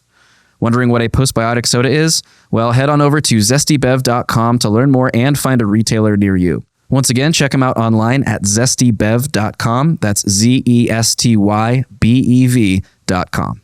This week, a tremendous amount of campus protests broke out all over the country in very dangerous areas of the country for Democrats, especially. I just Snowden tweeted out this graphic here that shows campus protests since Wednesday, April 17th. So just a week of protests right here, and just protests, and then also protests where arrests have taken place. Yeah. And it's if you're watching, look at this graphic. It's kind of it's quite a bit on campus protests. Yeah, we've got protests at all over the Northeast, NYU, Yale, Princeton, Columbia, Emerson, through the Midwest. Shout out my people. Yeah, that was pretty bad. Yeah, it was. There's video of that one at Emerson. At Emerson, yeah. So one of the interesting things here is we had this response that happened from the governor of Texas to the protests. Before we go into this, can we lay out just like a little bit, like, because Snowden's tweet said Biden has sparked a wildfire. What was that? The Snowden perspective is that Biden's support of Israel has created a huge pushback amongst left liberal young people. Yeah, like we just covered the division on the right over this stuff, right? But also division on the left, right? Because I think typically people would view the Israel-Palestine issue as much more like a left-wing, left-leaning issue of being kind of like Israel's in the wrong here. But like, and we were just covering the divisions on the right. And here is you have the kind of the Democratic establishment also still supporting Israel, although kind of rhetorically they try to throw some bones to like the more radical left-wing activists. But I didn't criticize them one time. Yeah, just like BBs need to. There's a red line. You kill those civilians, and the what was it? The Central Kitchen. World Central Kitchen. Yeah. It was like, oh, that was a one-off. Yeah, just one-off mistake. Don't let it happen again. Yeah, like that's kind of the way that they'll approach it. But in the end of the day, still sending all this funding. We covered the funding last week, et cetera, right? So we don't want our audio listeners to think that it's just protests happening in the Northeast. We've got protests showing all over the Midwest and Florida, in Washington, California, Nevada, New Mexico, and several around Texas, including UT Austin. And Governor Greg Abbott responded with a tweet that we're going to pull up here. Kyle, why don't you read this one off for us? So Greg Abbott says, arrests being made right now and will continue until the crowd disperses. These protesters belong in jail. Anti-Semitism will not be tolerated in Texas, period. Students joining in hate-filled anti-Semitic protests at any public college or university in Texas should be expelled. And we can see this is what the protests are kind of looking like here. So we got a lot of militarized police, or are they police or National Guard, or what are they? I believe State Trooper. Yeah, Yeah, State they're Troopers. National Guard. Yeah. I see. Didn't he that's call the- National Guard? Yeah, I think that's right. So I mean, so far I'm seeing more cops than I'm actually seeing protesters. There's a lot. Yeah, and a lot of people with big cameras too. Like Yeah, we got press a involved. lot of press. But I was pretty surprised at how much press violence it would be, considering just how. I mean, it isn't that the rhetoric around these things aren't brutal. Like the rhetoric on this is very, very heated. So I don't want to minimize that, but relatively peaceful. I looked hard. I looked for hours and hours. And I asked people. I was like shot message people I knew that would be tracking the story. Any actual visual evidence of real violence, like somebody, like I'm thinking like. What did you call it last time? Summer of Love violence? Yeah. That's what BLM was called, the Summer of Love. Yeah, what was it? It was you. That was me. Yeah, that was you. Yeah, that's like what people call it. Though. It's not me making that I up. just missed that. But Those mostly peaceful protests. I had that in mind. Yeah. When I heard what was going on, I thought was in my mind was like groups of Israeli versus Palestine people clashing, or what conservatives experienced in that BLM riot stuff, which was like people walking by just getting beat up by people. Right? Yeah. Well, and that was what provoked this. And then what I didn't find was any case of that. like that of real, like someone getting hit sort of violence. Yeah, no, you'll just have like Laura Loomer saying like somebody called me a slur at a protest. Like that tends to be what it is. But also, you can't ignore. There's also at a lot of these kind of pro-Palestine protests, there are people that will be chanting like "Death to America" and things like that. Does happen, right? Which I mean, there's like a free speech issue that exists there, but like can't ignore that does happen. Sure. Right. Yeah. And I do think there's this thing where it makes it so hard to like agree with the left sometimes, because like oftentimes the left just like undermines their own arguments, and you're just like, I don't, you know, like I hate that when that happens. Every now and then there's like those issues where you kind of cross over and you kind of agree with them, and you're just like, you just make it harder for me to want to. You make me want to join the other side. like that happens, right? And part of this too is like the Republicans really, I mean, Greg Abbott, his rhetoric here is wild. Could you bring up that tweet again? I mean, the tweet indicates that the reason why they're doing this is because of the speech of the students. And this has been brought up by FIRE, you know, a whole bunch of people. Yeah, fire! Fire! That's the Foundation for Individual Rights and Education. Dude, that's pretty awesome.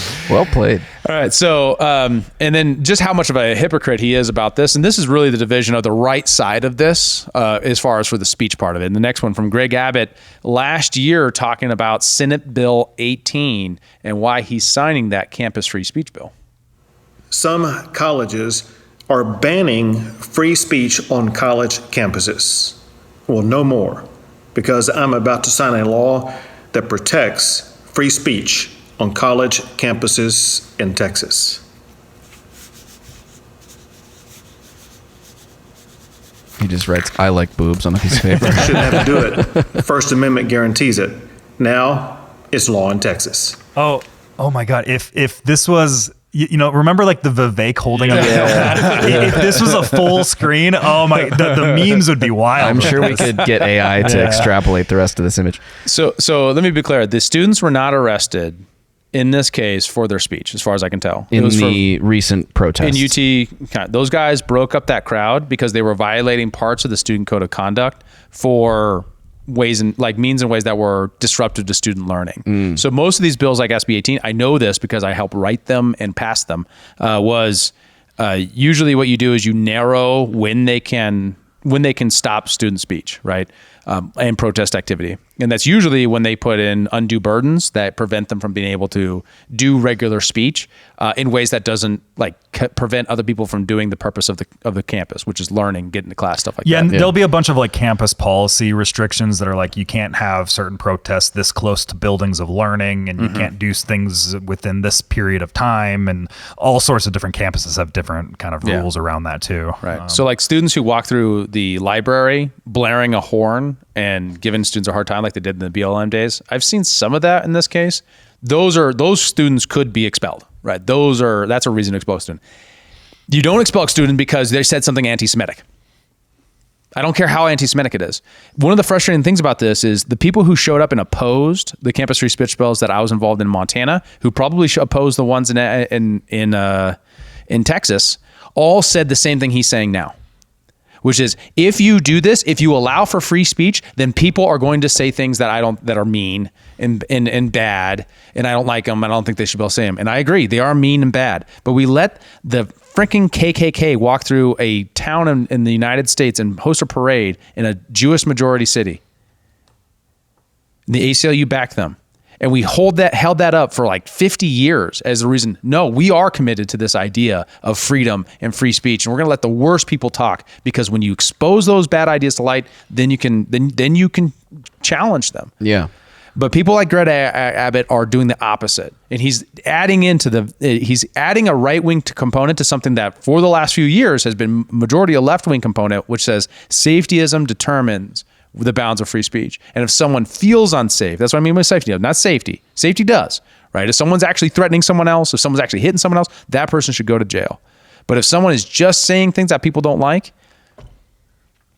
they got a right to it. Yeah. Well, it reminds me too of, there was another clip that went pretty popular with the Joe Rogan Tucker interview, where Tucker was talking about there's a bunch of these people over the last like several years that became super popular and kind of got ingratiated into the right because they're free speech advocates. And he's kind of alluding to people like Ben Shapiro. They explicitly said people like Barry Weiss, who was formerly at the New York Times.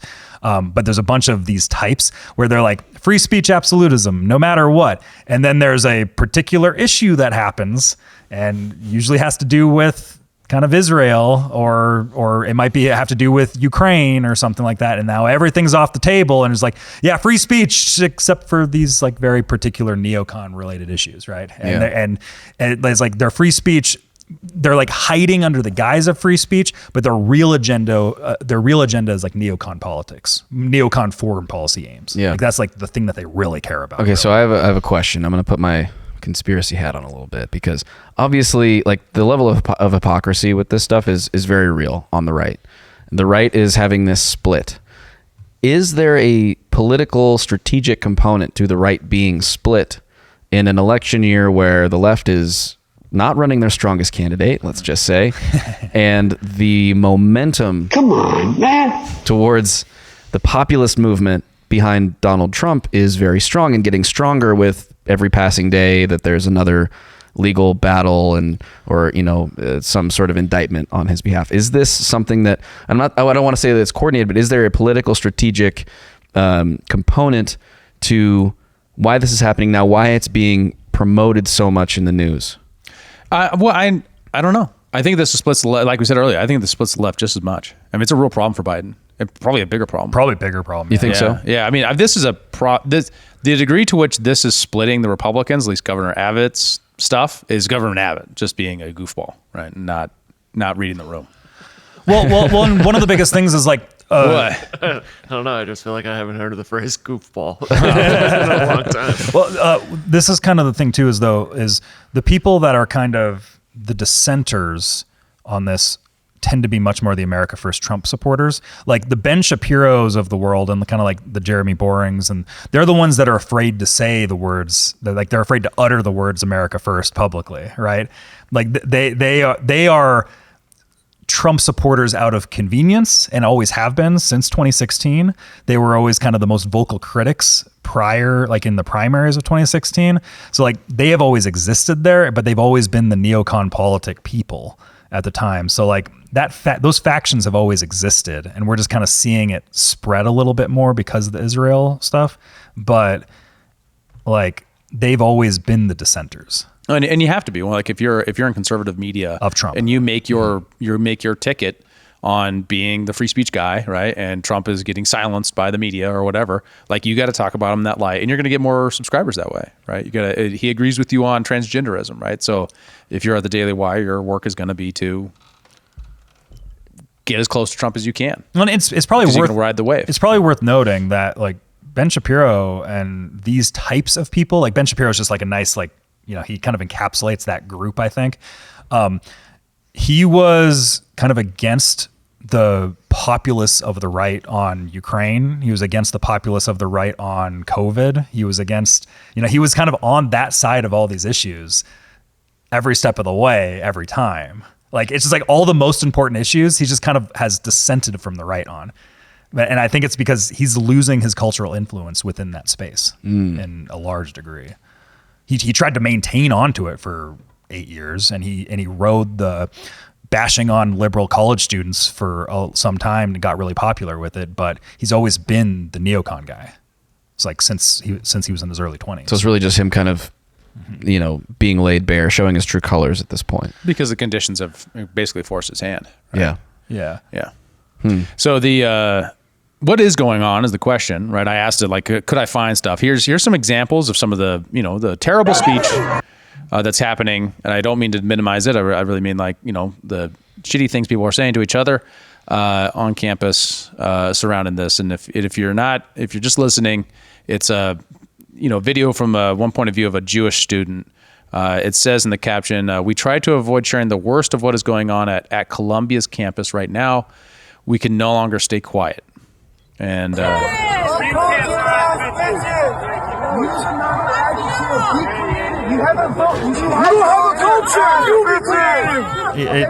There's like uncultured, go back to Europe, you have no culture, all you do is colonize. There's those types of things that are... A lot of people wearing the head wrap, hiding their face. Obviously more intimidating that way. Jewish students were told various slurs, stop killing children, go back to Poland, as they walked around campus to their dorms, or from campus to their dorms. So I have a question, just based on these videos.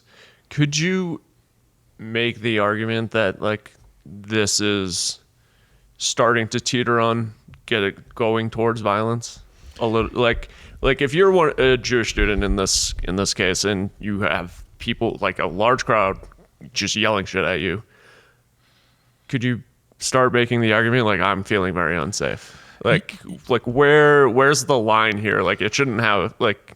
I don't think violence needs to happen first before the line's drawn. Yeah, I think that's an important thing is like if you're getting mobbed in person, like it's not like a Twitter mob, right? Like if you're getting mobbed in person, like that starts to get scary. Yeah, that's a rough scary situation. If we apply consistently that rule, I might be open to it, but I'm not. We didn't really enforce this when people were being punched in the face in 2020. Right. Well, so why would we change it now? We had mobs of students blocking professors into rooms. I mean, Brett Weinstein, that occurred to him because he didn't want to participate in a particular like social movement on campus. It was a day without racism where all the white teachers were supposed to stay home. Right. And he wanted to teach his class. And I mean, the same thing happened to Riley Gaines when she tried to go speak at a college, I think in San Francisco. She got barricaded in a room. You know, they basically extorted her to let her out. I mean, they basically imprisoned her or kidnapped her in that case. Wasn't really an issue then. So I think that's a fair point. Like it's not. Well, it's like there should be a standard that exists, and what is the standard? It's like we have a standard here for this, but we don't have a standard here for this. So like the legal what is the standard? What it should be is actual words calling for violence or violence. Those are the things. So there's a big difference between saying stop killing babies, right? Which is a collectivist error. It's a idiotic 20 IQ person sort of thing to say, right? You got a Jewish student going to Columbia. You have no idea if that person's Israeli, right? You might know their last name or something like that, or a visual stereotype, and therefore going on the fact they're Jewish. And then you're not winning them to your side. You're just calling them a baby killer because you're a dick.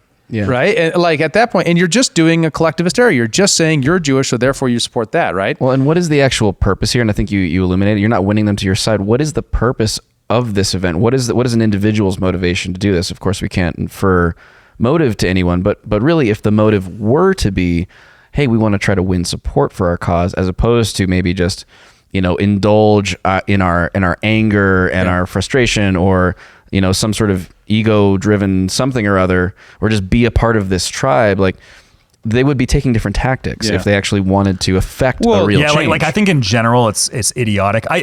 Frankly I think like 95% of protesting in general is idiotic and is kind of counterproductive. Like there's like 5% of protesting that's actually useful and kind of worthwhile doing, but for the most part, most protesting is just like I think it often hinders more than it actually helps. Yeah. Because you actually just seem like dicks and, Well, I mean, if you're doing it in this way, it doesn't necessarily accomplish what it is that you're setting out to do. It doesn't make the other side more endeared to you at all. I think this clip does that. I don't think what they do that, right? So keep in mind, we're getting a very keyhole moment. Sure. Right? But that's the world, is people see things through keyholes. Yes, right? I'm not saying like this. That's why like the perception is the reality at the end of the day. So and that's why protests in my mind tend to not be useful because of the keyholes. Well, I mean, you end up seeing. It depends, right? The Tea Party movement was made on that. It made huge differences when it comes to our electoral lines.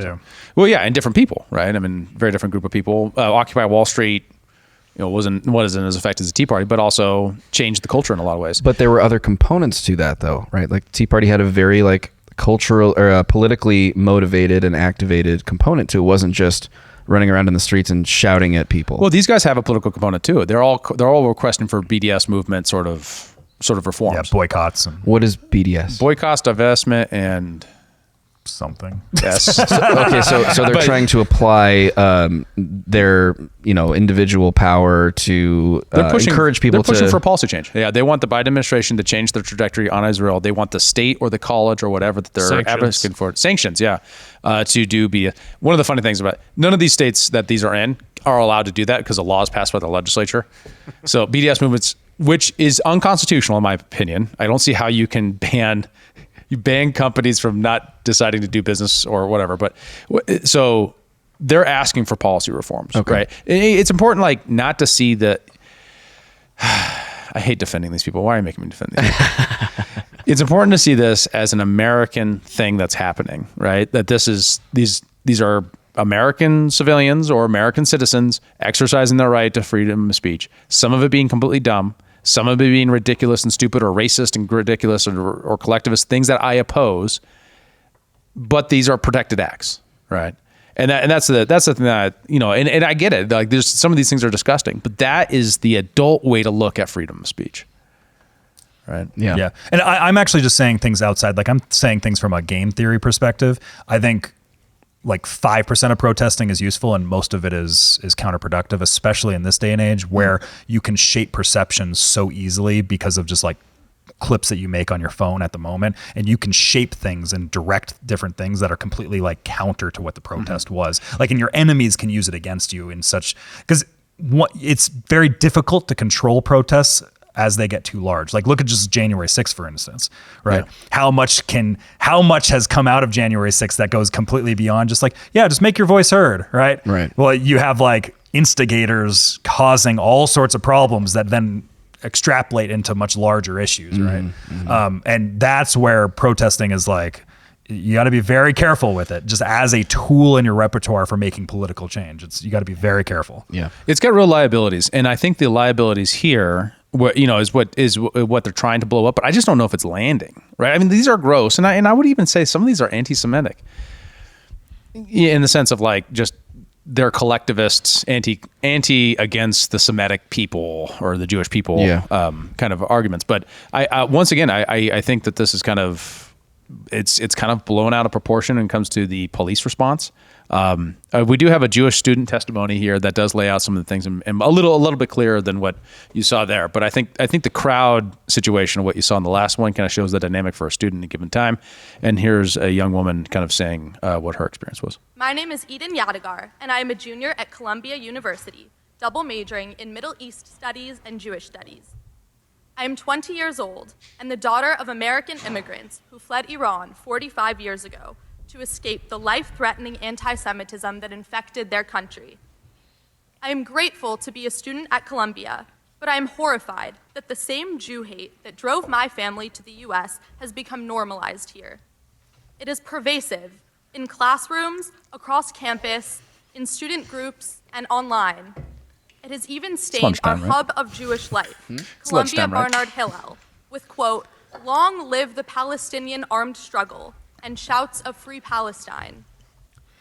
This semester, I am unable to complete my Middle East Studies major, as intended, because the only course offered about Israel is taught by the professor who referred to the massacre and rape of innocent people, of young women just like me, as stunning, astonishing, awesome, jubilant achievement.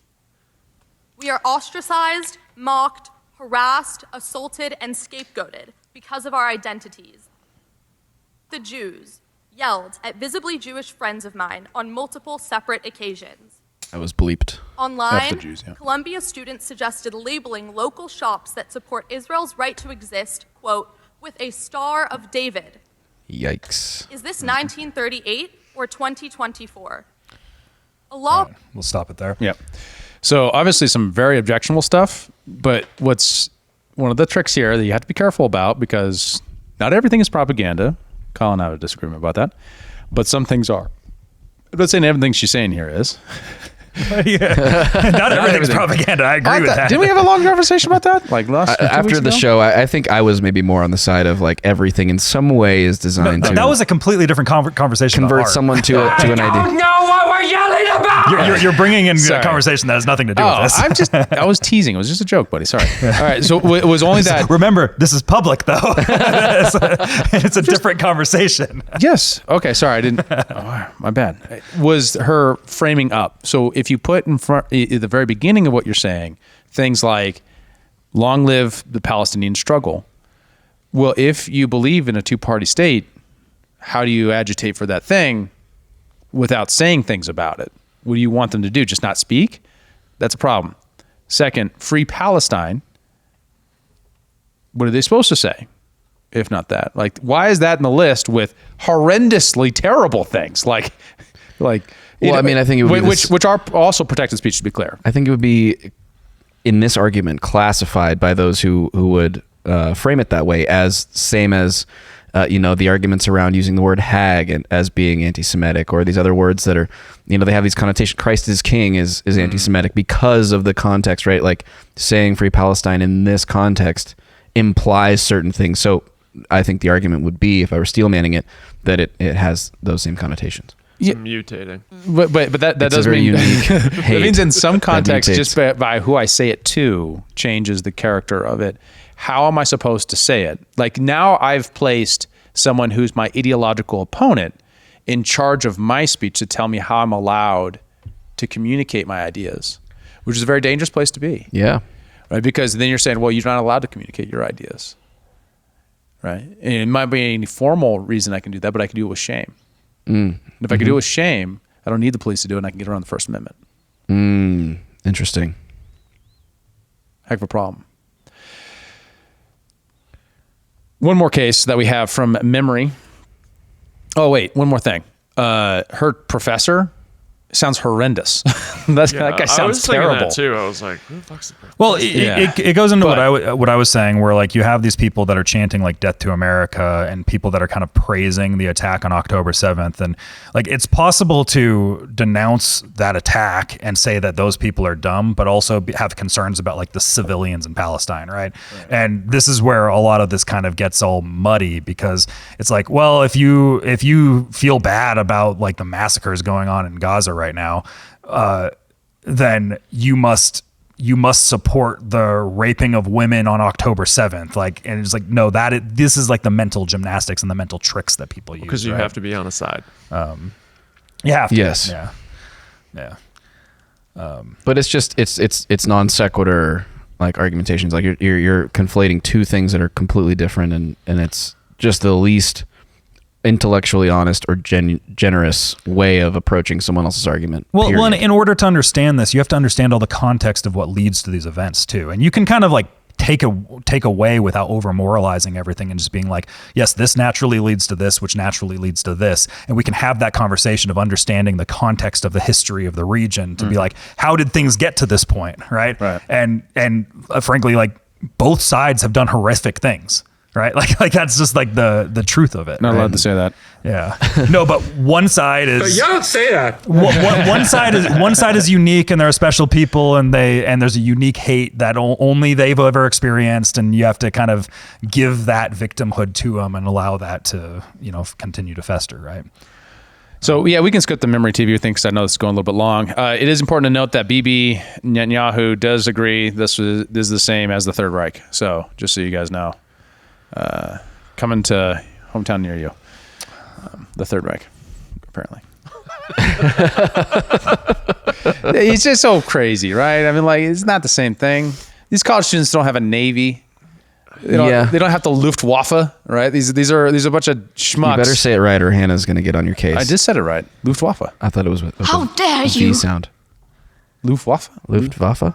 Oh! I didn't put enough of it. You got to put a V on the W and a W on the V. I'm an American, sir. I say it how I'm gonna say it. All right, I'm just warning you. You're gonna get some flack in the Discord. I'm so fucking scared right now. You shut up. Bennett, these new sounds are hitting hard. I love it. I love it. All right, so yeah, that's obviously way over the top from BB and real unfortunate because, yeah. It's illegal to say these things in Israel, but it is illegal in America because even speculating on such things is legal in America as long as you don't do it. So, and then additionally that obviously direct calls for violence are illegal. Yeah. So. Well, I mean, I would just say, like, to put a bow on it all, like, we all have the individual power to hold views, but also to grant those whom we disagree with the greatest amount of generosity and benefit of the doubt, and understand that if you are actually trying to affect a change, like the ways in which the media might be framing things, the mobs of people on any side of this might be framing things, might not be the most effective way to actually accomplish things. And I would say just be wary of like playing into these mob mentalities, these trends being pulled one way or another by propaganda that has the ability to really like more greatly divide people, as opposed to bring us together to actually be able to accomplish what it is that we really want, which I think is just like a better, peaceful world where people are prosperous and free and happy and collaborative, right? Like this isn't doing that. And not to say that there aren't atrocities that shouldn't be addressed, and there aren't things that necessitate or that have rightfully, brought up a lot of anger in people. But if we can go the other direction just a little bit more, or just grant each other just a little bit more benefit of the doubt and a little more generosity, we are going to be better off. So totally agree. All I can say on that. Especially in America, right? This isn't Israel, right? This is America. And the question is what America should do. And rightfully, people have strong opinions on it because there's so much tension and energy around it. Yeah. And we are funding it with our tax dollars as well. Right. So if we're paying for it, I suppose there are strong opinions on both sides. So tell us about the war on financial privacy, Kyle. Yeah, so there's been a bunch of kerfluffle that's happened in kind of my... don't look at me, Joe. Okay. I know words. I have the best words. So there's been kind of this trend that's happened over the last week in kind of my world of like in the crypto space. But I actually want to start things off with Congresswoman talking about the use of AI to track people's banking, being used by the IRS right now to kind of set the stage for this whole kind of war on financial privacy that seems to be happening. So we'll start off with right here.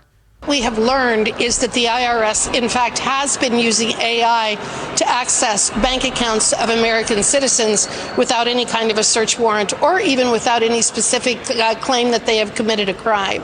So this was something that was discovered by an undercover journalist, and what they found is that the IRS has claimed that they have access to every single person's bank account.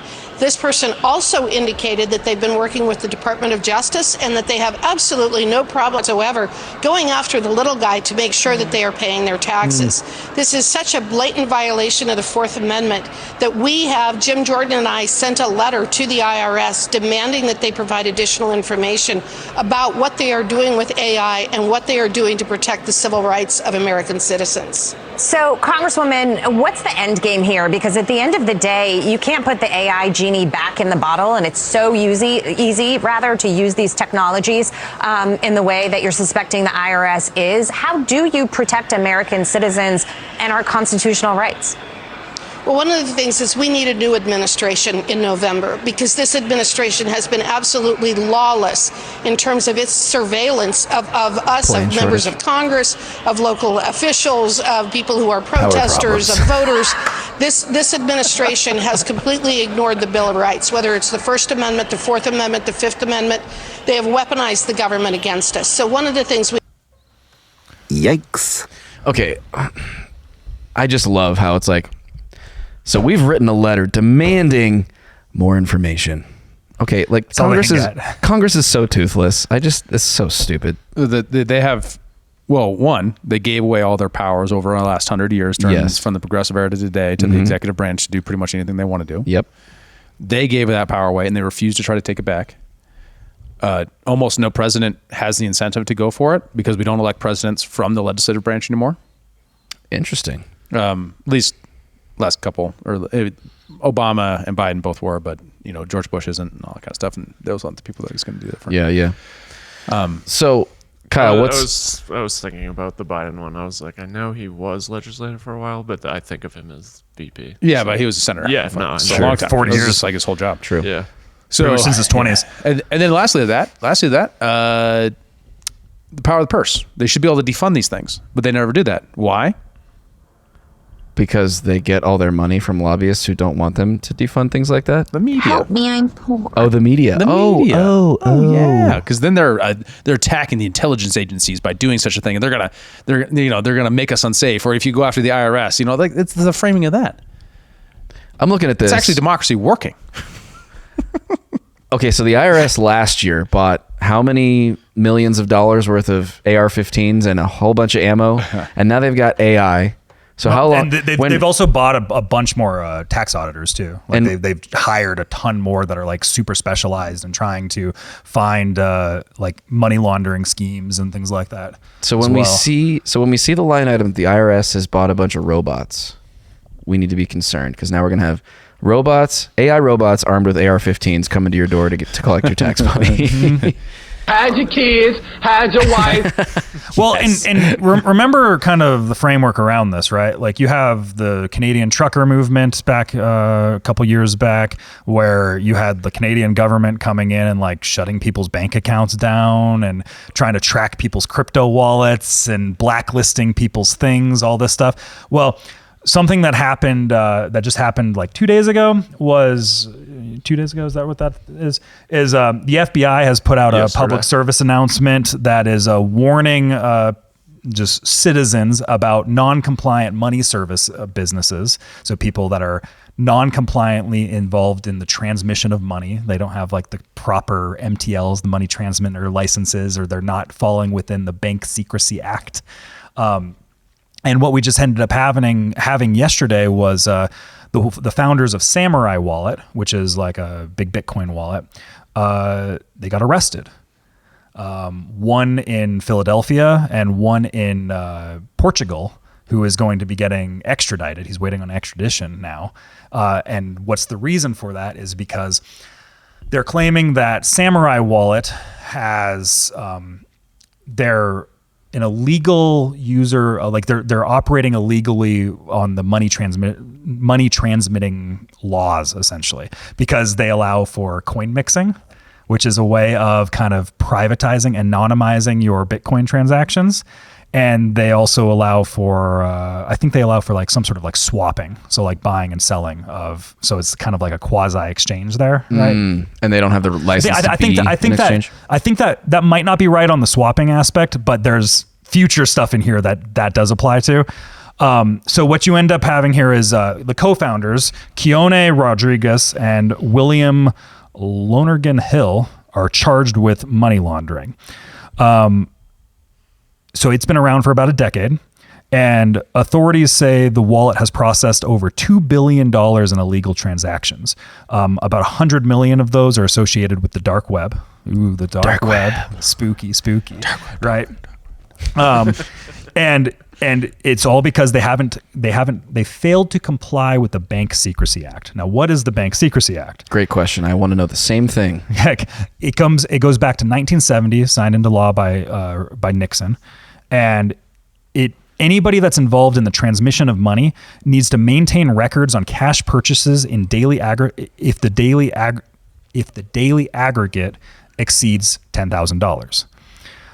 They're supposed to file reports to FinCEN, which is like Financial Crimes Enforcement Network. Yeah, whatever that acronym stands for. If the daily aggregate exceeds $10,000, and it is their duty to report any suspicious activity involved with those accounts, right? And Don't be suspicious. Don't be suspicious. So don't be suspicious with your money, right? And I believe Biden signed an executive order actually in recent years that actually lowers that amount. I think it's like down to like 6,000 now, I think. I might be wrong. I remember something. Yeah, about something that. like that. Yeah, I think it was less than that. It was like $100. So like it's like 600, maybe. 600. Yeah, 600. Yeah, because is like that what it that's is? the thing for like Venmo now. I think. Yeah. If that's what I'm thinking about. Yeah, you might be right about that. I think it's 600. Yeah, I think that's right. Yeah, which is way less than 10,000. Way less than 10,000. Yeah. So there's like this like financial noose that's being tightened around the American public, or broadly, like more broadly, global public. Especially when we're talking about, so like the IRS's use of AI to illegally go into people's bank accounts and kind of track everything that's going on, right? So there's like this First Amendment and this Fourth Amendment violation that seems to be happening, because like surveillance with the Fourth Amendment, right? Free speech with the First Amendment, right? But it also extends out more now, where the SEC is now sending out all these Wells notices willy-nilly to Consensus, which is the creator of MetaMask, which is pretty much the primary Ethereum wallet that anybody uses. Like if you're in crypto, you have a MetaMask wallet. Like you're not in crypto if you don't have a MetaMask wallet, essentially. I don't. So I guess I'm not in crypto. Yeah, it's pretty much just how it works. I lost all my crypto in a boating accident. It's true. Me too.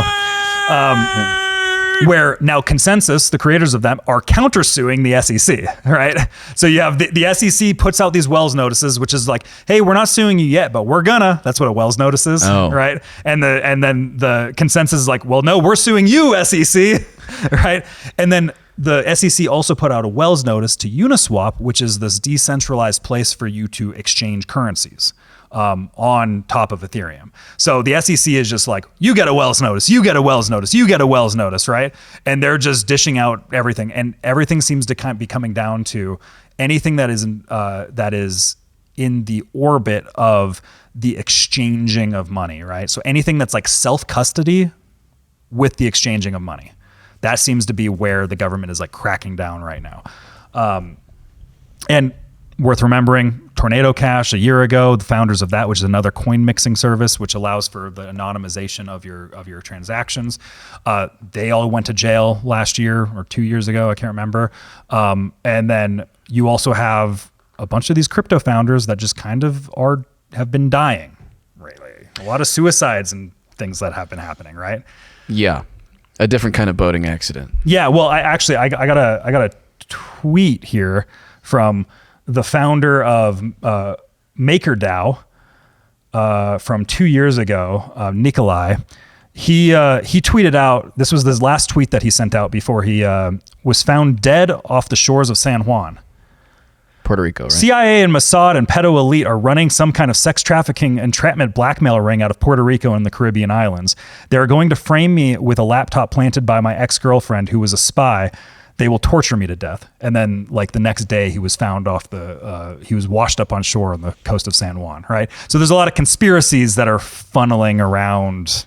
Rightfully so. That's very suspicious timing. Very suspicious timing. Right? Yeah. Whether or not it was a suicide, it's been reported as a suicide now, but... How do you suicide by drowning? You go out to sea and you stop swimming. You put rocks I don't think it works in that way. your pockets and just walk into the river. Wasn't that like a... You go paddleboarding with Barack Obama. Well, and why this guy is important though is so MakerDAO, what he was the founder of. MakerDAO created DAI, which is a decentralized stablecoin. So like you have these stablecoins that are kind of in competition with the dollar. You have like Tether or USDC, Circle, and they are coins on the blockchains that are pegged to the price of the dollar. So it's like a very easy way to like, you're trading, you're moving money, something like that, but you want things kind of linked to your national currency, and for the most part, the USD, you use these stable coins. And this was a decentralized version of it. So it wasn't, it's not like Circle where they have all these reserves that are constantly getting audited by every month by the US government and all this stuff. It's, he created a decentralized version of that. And then he actually went, because he didn't think his currency went far enough, and he went and started building his own called Rico.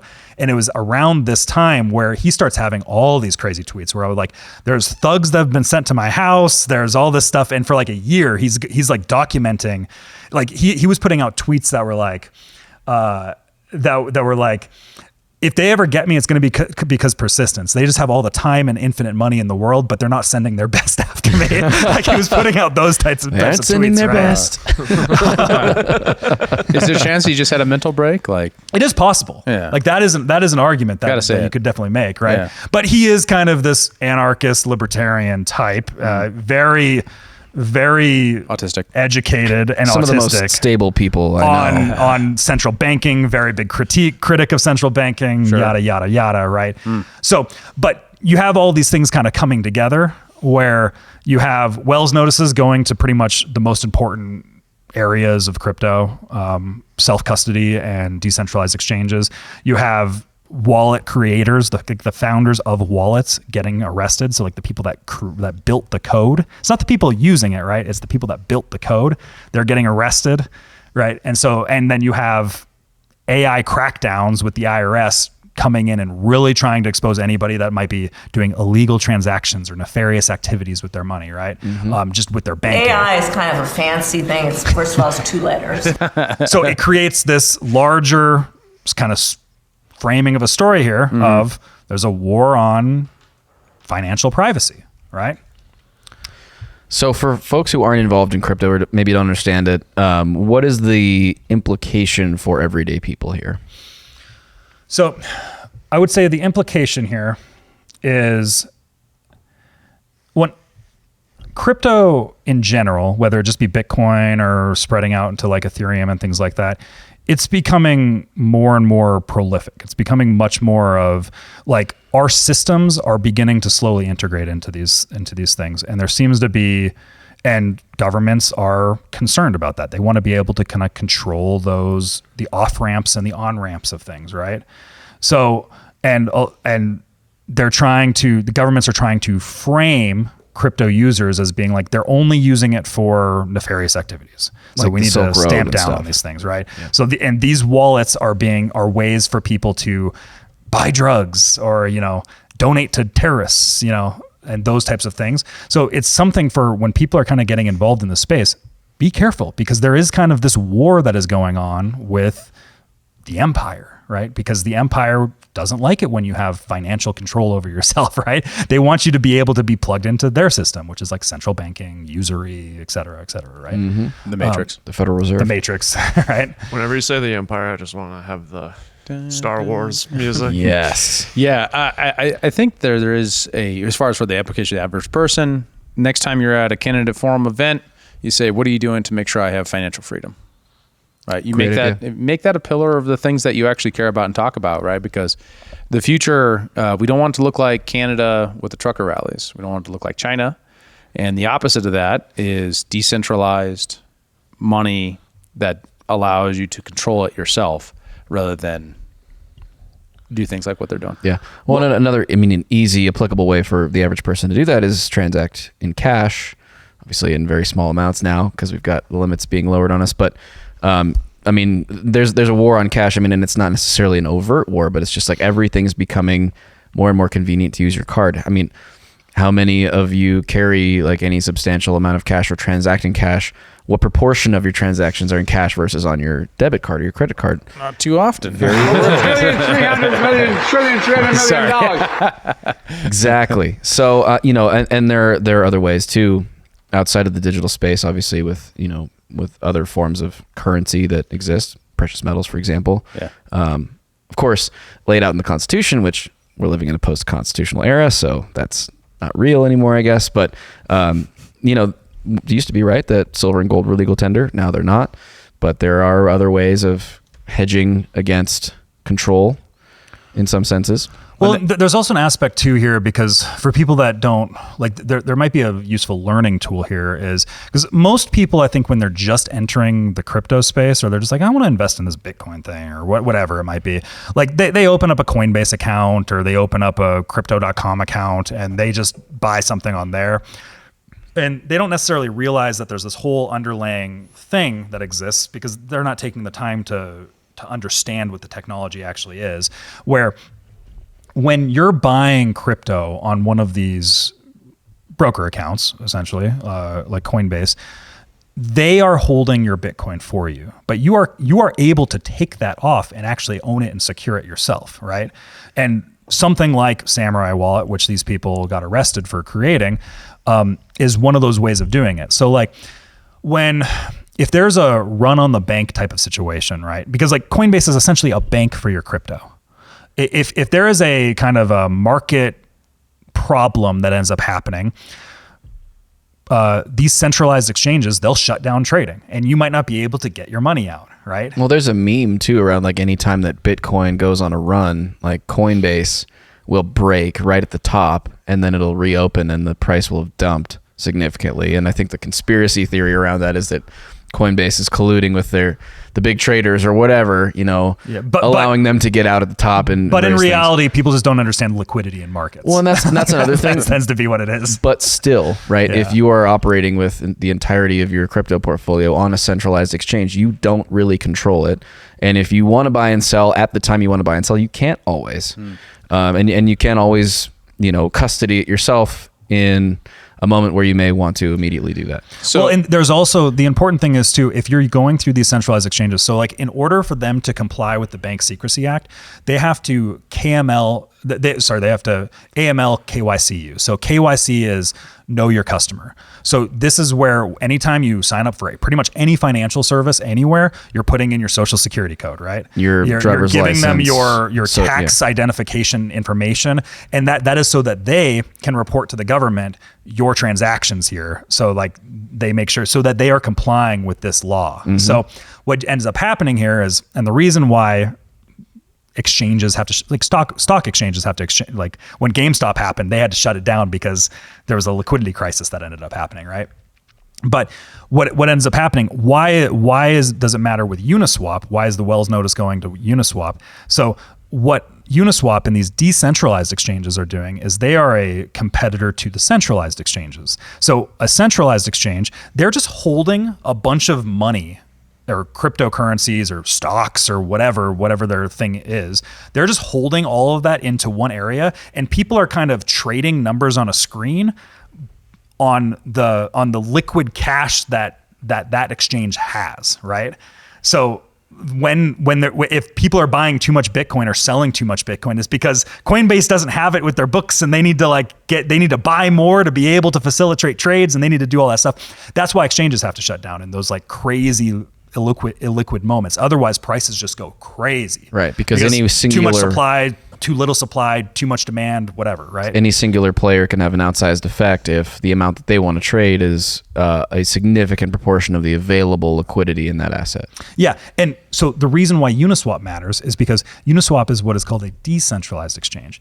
There's no central entity that is necessarily holding all your cash. All those coins are just existing on chain, and any coin that exists on top of that blockchain, like on the Ethereum network, can be traded in there. And there is just a liquid pool that people are voluntarily contributing to, and they are reaping the benefits of the fees. So normally when you're trading something on, say, Coinbase, there's a fee associated with it. You buy or sell, and they take like a 2% cut, 3% cut, whatever it is.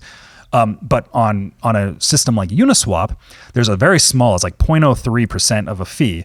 And all of those fees get put into a pool for everybody that is contributing the liquidity into that pool. And then so people are able to make passive income, but there's also like no central entity that is KYCing you because there's no central entity that can report that to the IRS. So this is where things get very weird, where we're talking about the Bank Secrecy Act, where somebody has to report this. Well, there's nobody to actually report it. We're talking about Samurai Wallet, where like they want a KYC'd, you need to report this, or otherwise you're going to jail. Co-founders here that just went to jail. But there's nobody, because they're not in control of the assets. They're just creating the code, which allows you to interface with the chain. It's like a portal onto the chain. It allows you to have a user experience for it, but they're not holding anything. Like you put your Bitcoin onto a self-custody wallet. The creators of that wallet don't own your Bitcoin. They're not holding it for you, like an exchange would be. That's the advantage of it. And the alternative to that with the U.S. dollar is that the Federal Reserve is the ultimate source of liquidity, right? And so these decentralized environments are a direct threat to that supremacy that the Fed has, the complete monopoly over the supply of money that the Fed and I guess the Treasury have over the U.S. dollar. Which is why these things are getting shut down, because it's obviously very much a threat. Well, and this is the thing. So like Samurai Wallet, what happened was they shut down the servers, but the code just exists and anybody can just launch the new hosting service for it. And also, so like anybody could just relaunch it. Like it got shut down from Google Play Store and from iOS, right? So you can't get Samurai Wallet on those, which there's another argument there, right? Centralized. Centralize these, it goes with that. We get our own decentralized app store. Well, there are all these like choke points, right? And then it goes back to conversations we had around, those activities a year ago. Where the government was trying to like shut down these points where the on-ramps and off-ramps, right, that you talked about, the ways of getting your dollars in and out of cryptocurrency. Like those are the weak points in terms of an individual's sovereignty financially. And so how do we combat those? How do you combat the fact that like 70 or 80% of the cell phone market is iPhone, and the other component of it is Android, right? Like there are two tremendous choke points. What are the alternatives there? This goes all the way back to our conversation with Manny about, all the stuff around digital privacy and everything else. There aren't that many options for like a truly free, like cellular like device, right? Like a phone device that you can use that's not ultimately controlled by Apple or Google, which are obviously completely tied in with the intelligence operations. Well, and here's also the thing too. Just because Samurai Wallet goes down doesn't mean that if you have a Samurai Wallet, you can no longer access your Bitcoin. Like people don't really grasp that the wallet provider, they're just offering you like a user experience of how to interact with your coins on chain. So like all you have to do, as long as you have those private keys, you can just go to a different wallet provider, import those keys into it, and you still have access. So it doesn't even matter. Like they would have to shut down every single wallet provider over and over again in order for them to actually like stop you from having your coins. So do you think this is all an exercise in futility on their part? You don't think it's going to work ultimately? It's just going to slow down the amount of people who actually start controlling their own. It's just going to make it inconvenient. It's going to increase the cost of entry for people to go from that step of someone controls my Bitcoin to I control my own, which is really sad because for a very long time, controlling your own was what guaranteed that you actually would have an asset in the long run, because you couldn't. It was much harder to hack an individual wallet than it is a server on a website that controls all the keys to all the wallets. Yeah. So. Interesting stuff. Yeah. But also just kind of to round it up, just kind of including this war right now, we can go back to Biden a little bit here. Pause. Another thing that just kind of put my people into hysteria is President Biden is proposing a 44.6% capital gains tax, the highest in history. And the proposal also includes a 25% tax on unrealized gains for high net worth individuals. And now, what does that mean?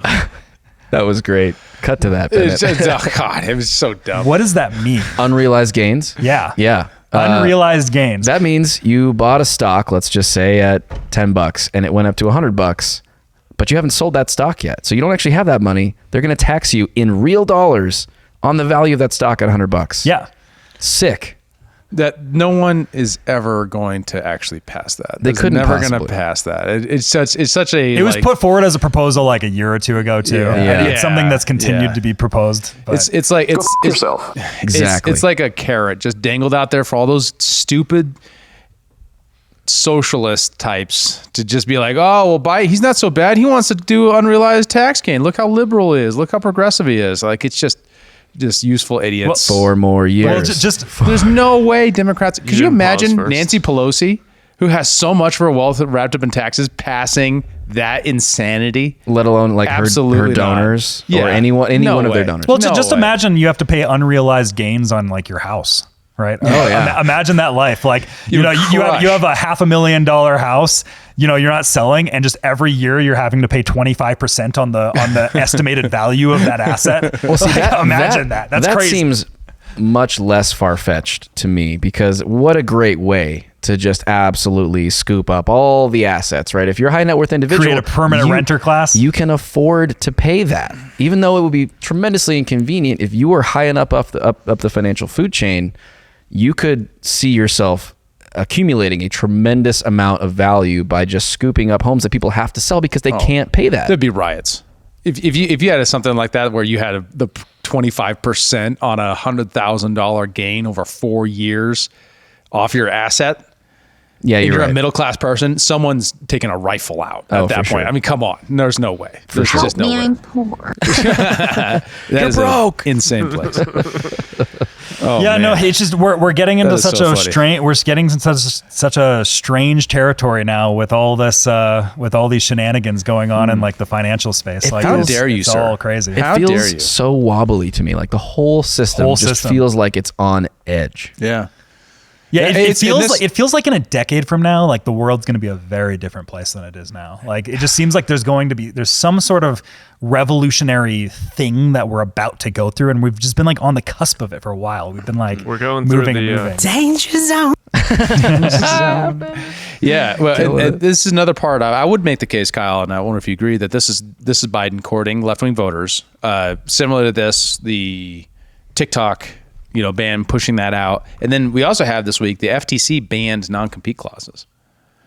Oh, really? interesting. Yeah. Okay, so why is that valuable for people? What's the implication there? So you sign on to a new company, and they say, hey, in order to work here, you got to sign this non-complete clause. That basically means after you're no longer working with them, you can't start a new company or work in that industry for a certain amount of time. So this is going to be a callback to the conversation around Steven Crowder and the guy who he's in the lawsuit with. Is this just like that exonerate him of any needs to forever non-compete? Like it's crazy what they're accusing him there. Something crazy. That to me. So I think theoretically, there's a solid theoretical basis for opposing non-compete clauses, in my opinion. What is that? Okay, so the classical argument against slavery from people who believe in self-ownership is that the you of the future, you can only bind so much. There's only so much you can go for this. There's some line where you have to, in the future, you have to be able to change your mind. Otherwise, you're not actually truly a free self-owning individual, right? So I might sign a contract saying, I'm going to work for you for 6 months. Well, I can't sign a contract that allows you to enslave me for the rest of the last 2 months, right? So why can I sell a contract to say I can't work in the industry for 3 years after I do this? Now, I think this was decided wrong. The FTC shouldn't have dominion to just be able to change how contracts work in the United States. Because this is a regulatory thing, not a real like legal like legislative decision. Yeah. This is just a rulemaking body deciding these contracts are no longer valid, which to me is antithetical to Western tradition. It's terrible. But I think that if you can't do indentured servitude, I don't see your basis for non-compete clauses for substantial amounts of time. Well, yeah, it becomes that thing because just like thinking about it, it's such a awkward situation for the employer that's leaving the employee that's leaving like the company, because like if you have all these valuable trade secrets for that person and then you're moving somewhere, especially if you're like in a niche industry and you're moving somewhere and you can just like take those trade secrets over to the competitor, it's like a very awkward. So it makes total sense for an employer to be like, no, you can't.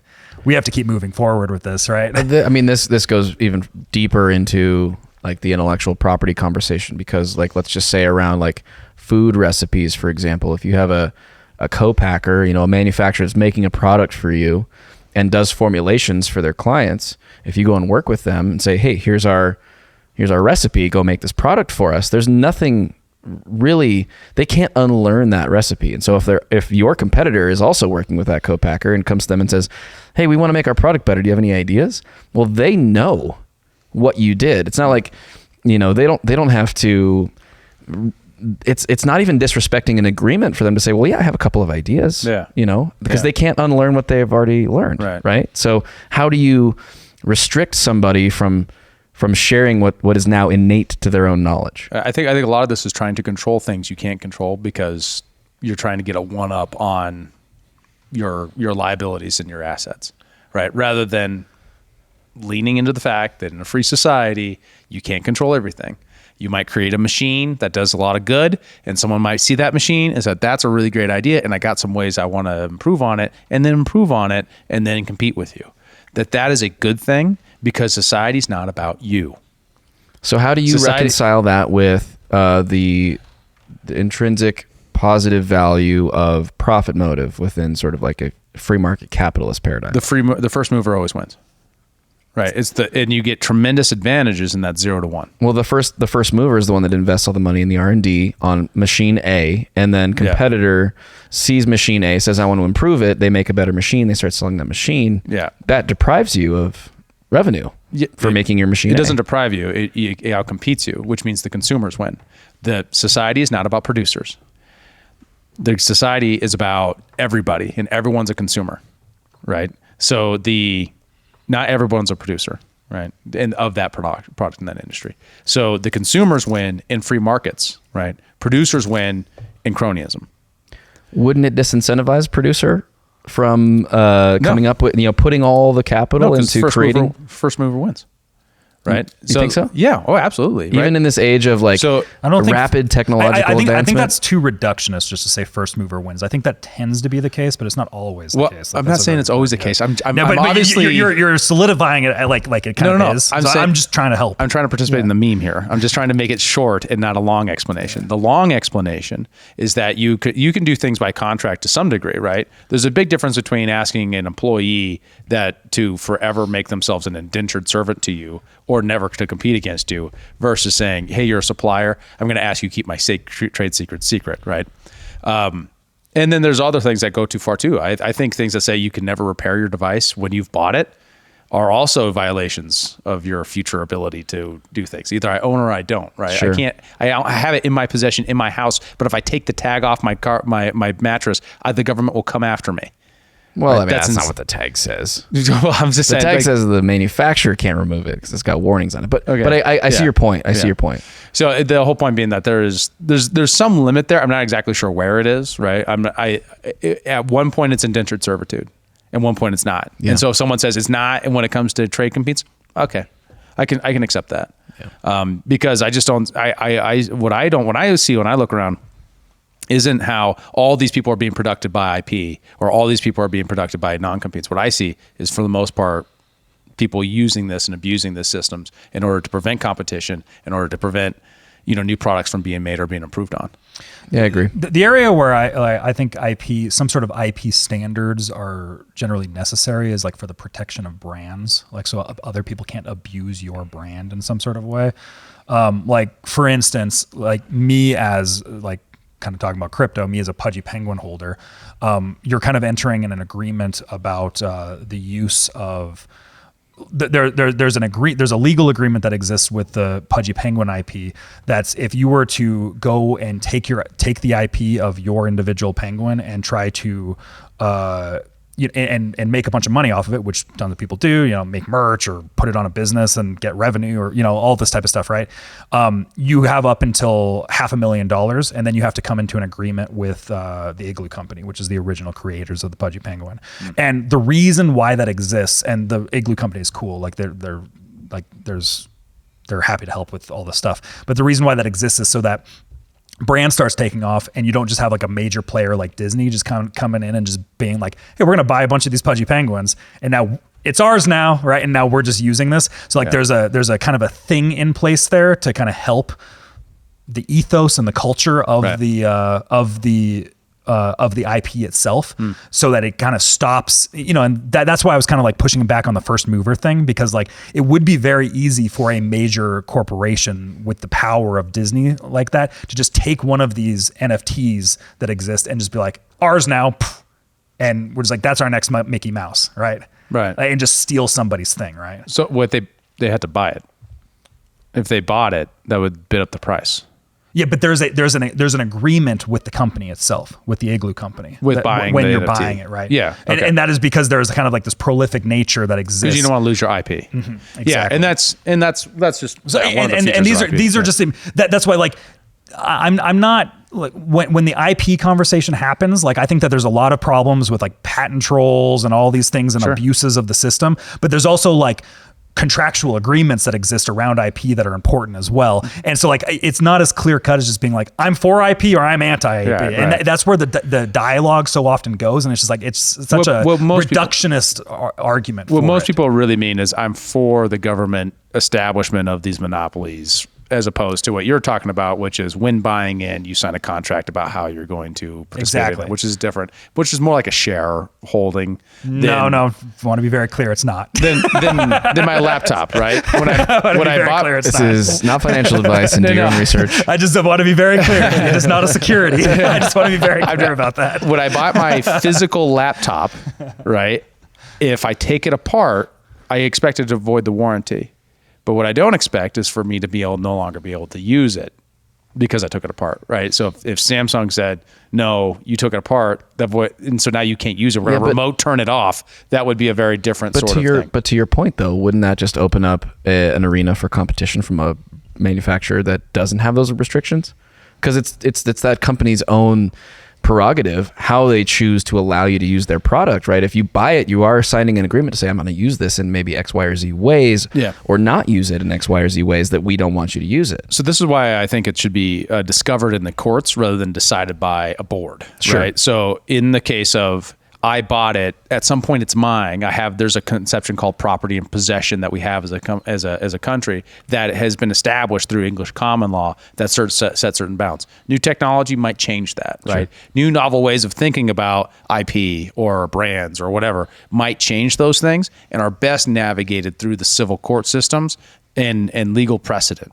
Because what that allows you to do is to draw a line and then clarify the line in various different circumstances, creating a more spontaneously ordered decision from the bottom up, as opposed to a bunch of guys got together and said, hey, we talked to all the stakeholders, one of them being Disney and major contributors to all of our parties and various different political interests, and therefore we're going to make the decision like this. We're going to extend Mickey Mouse's IP for another 50 years, and no, you can't ever draw him ever again. Does that make sense? Yeah, the main thing that I just want to challenge is because and I agree with everything you said. Like, I think common law, deciding in the courts, that's like the best way to handle this stuff. But what I end up seeing oftentimes in the IP conversation around like libertarians, it's just kind of like, you're either for IP or you're against IP. And that's where I'm kind of, and there's, IP is a lot of things. Like it's a very broad topic that encapsulates a lot of different stuff. So just being like IP doesn't exist or IP does exist is a very reductionist way of viewing. And even our discussion here so far, we've talked about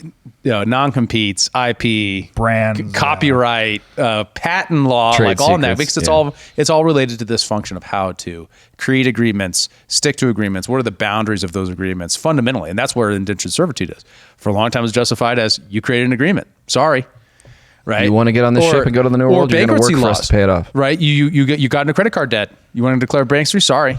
You now go to prison, or you go to you're now a slave to these people. We drew a line there. We said, no, you can't do that at certain points. Right. Where should that line be drawn? I'm not going to say just because we drew a line there at one point that with technology and different changes, it shouldn't be at different points at that point. And I think that the theoretical end of that, there's perfectly reasonable ways to get otherwise from that. I think Brad disagrees with me on this, for example. Yeah. Well, I'll be curious to know what everybody thinks in the comments and in the Discord. Speaking of drawing lines, I'm going to draw a line on this episode. Yes, sir. Thanks so much, everybody, for watching and listening. Wherever you are, please do like, comment, subscribe, give us a review on your podcast platform. For David Rand, Kyle Mack, Bennett, I am Joe Sheehan. This is Human Reaction, and we'll see you in the next one, folks. Thanks for tuning in to Human Reaction. Help us fight internet censorship by liking, commenting, subscribing, following, and sharing the show with your friends. To find us around the internet, visit linktree.com/humanreactionpod. And remember... Sorry, I didn't mean to make it that long with the additional thing with the FTC thing. That's what she said.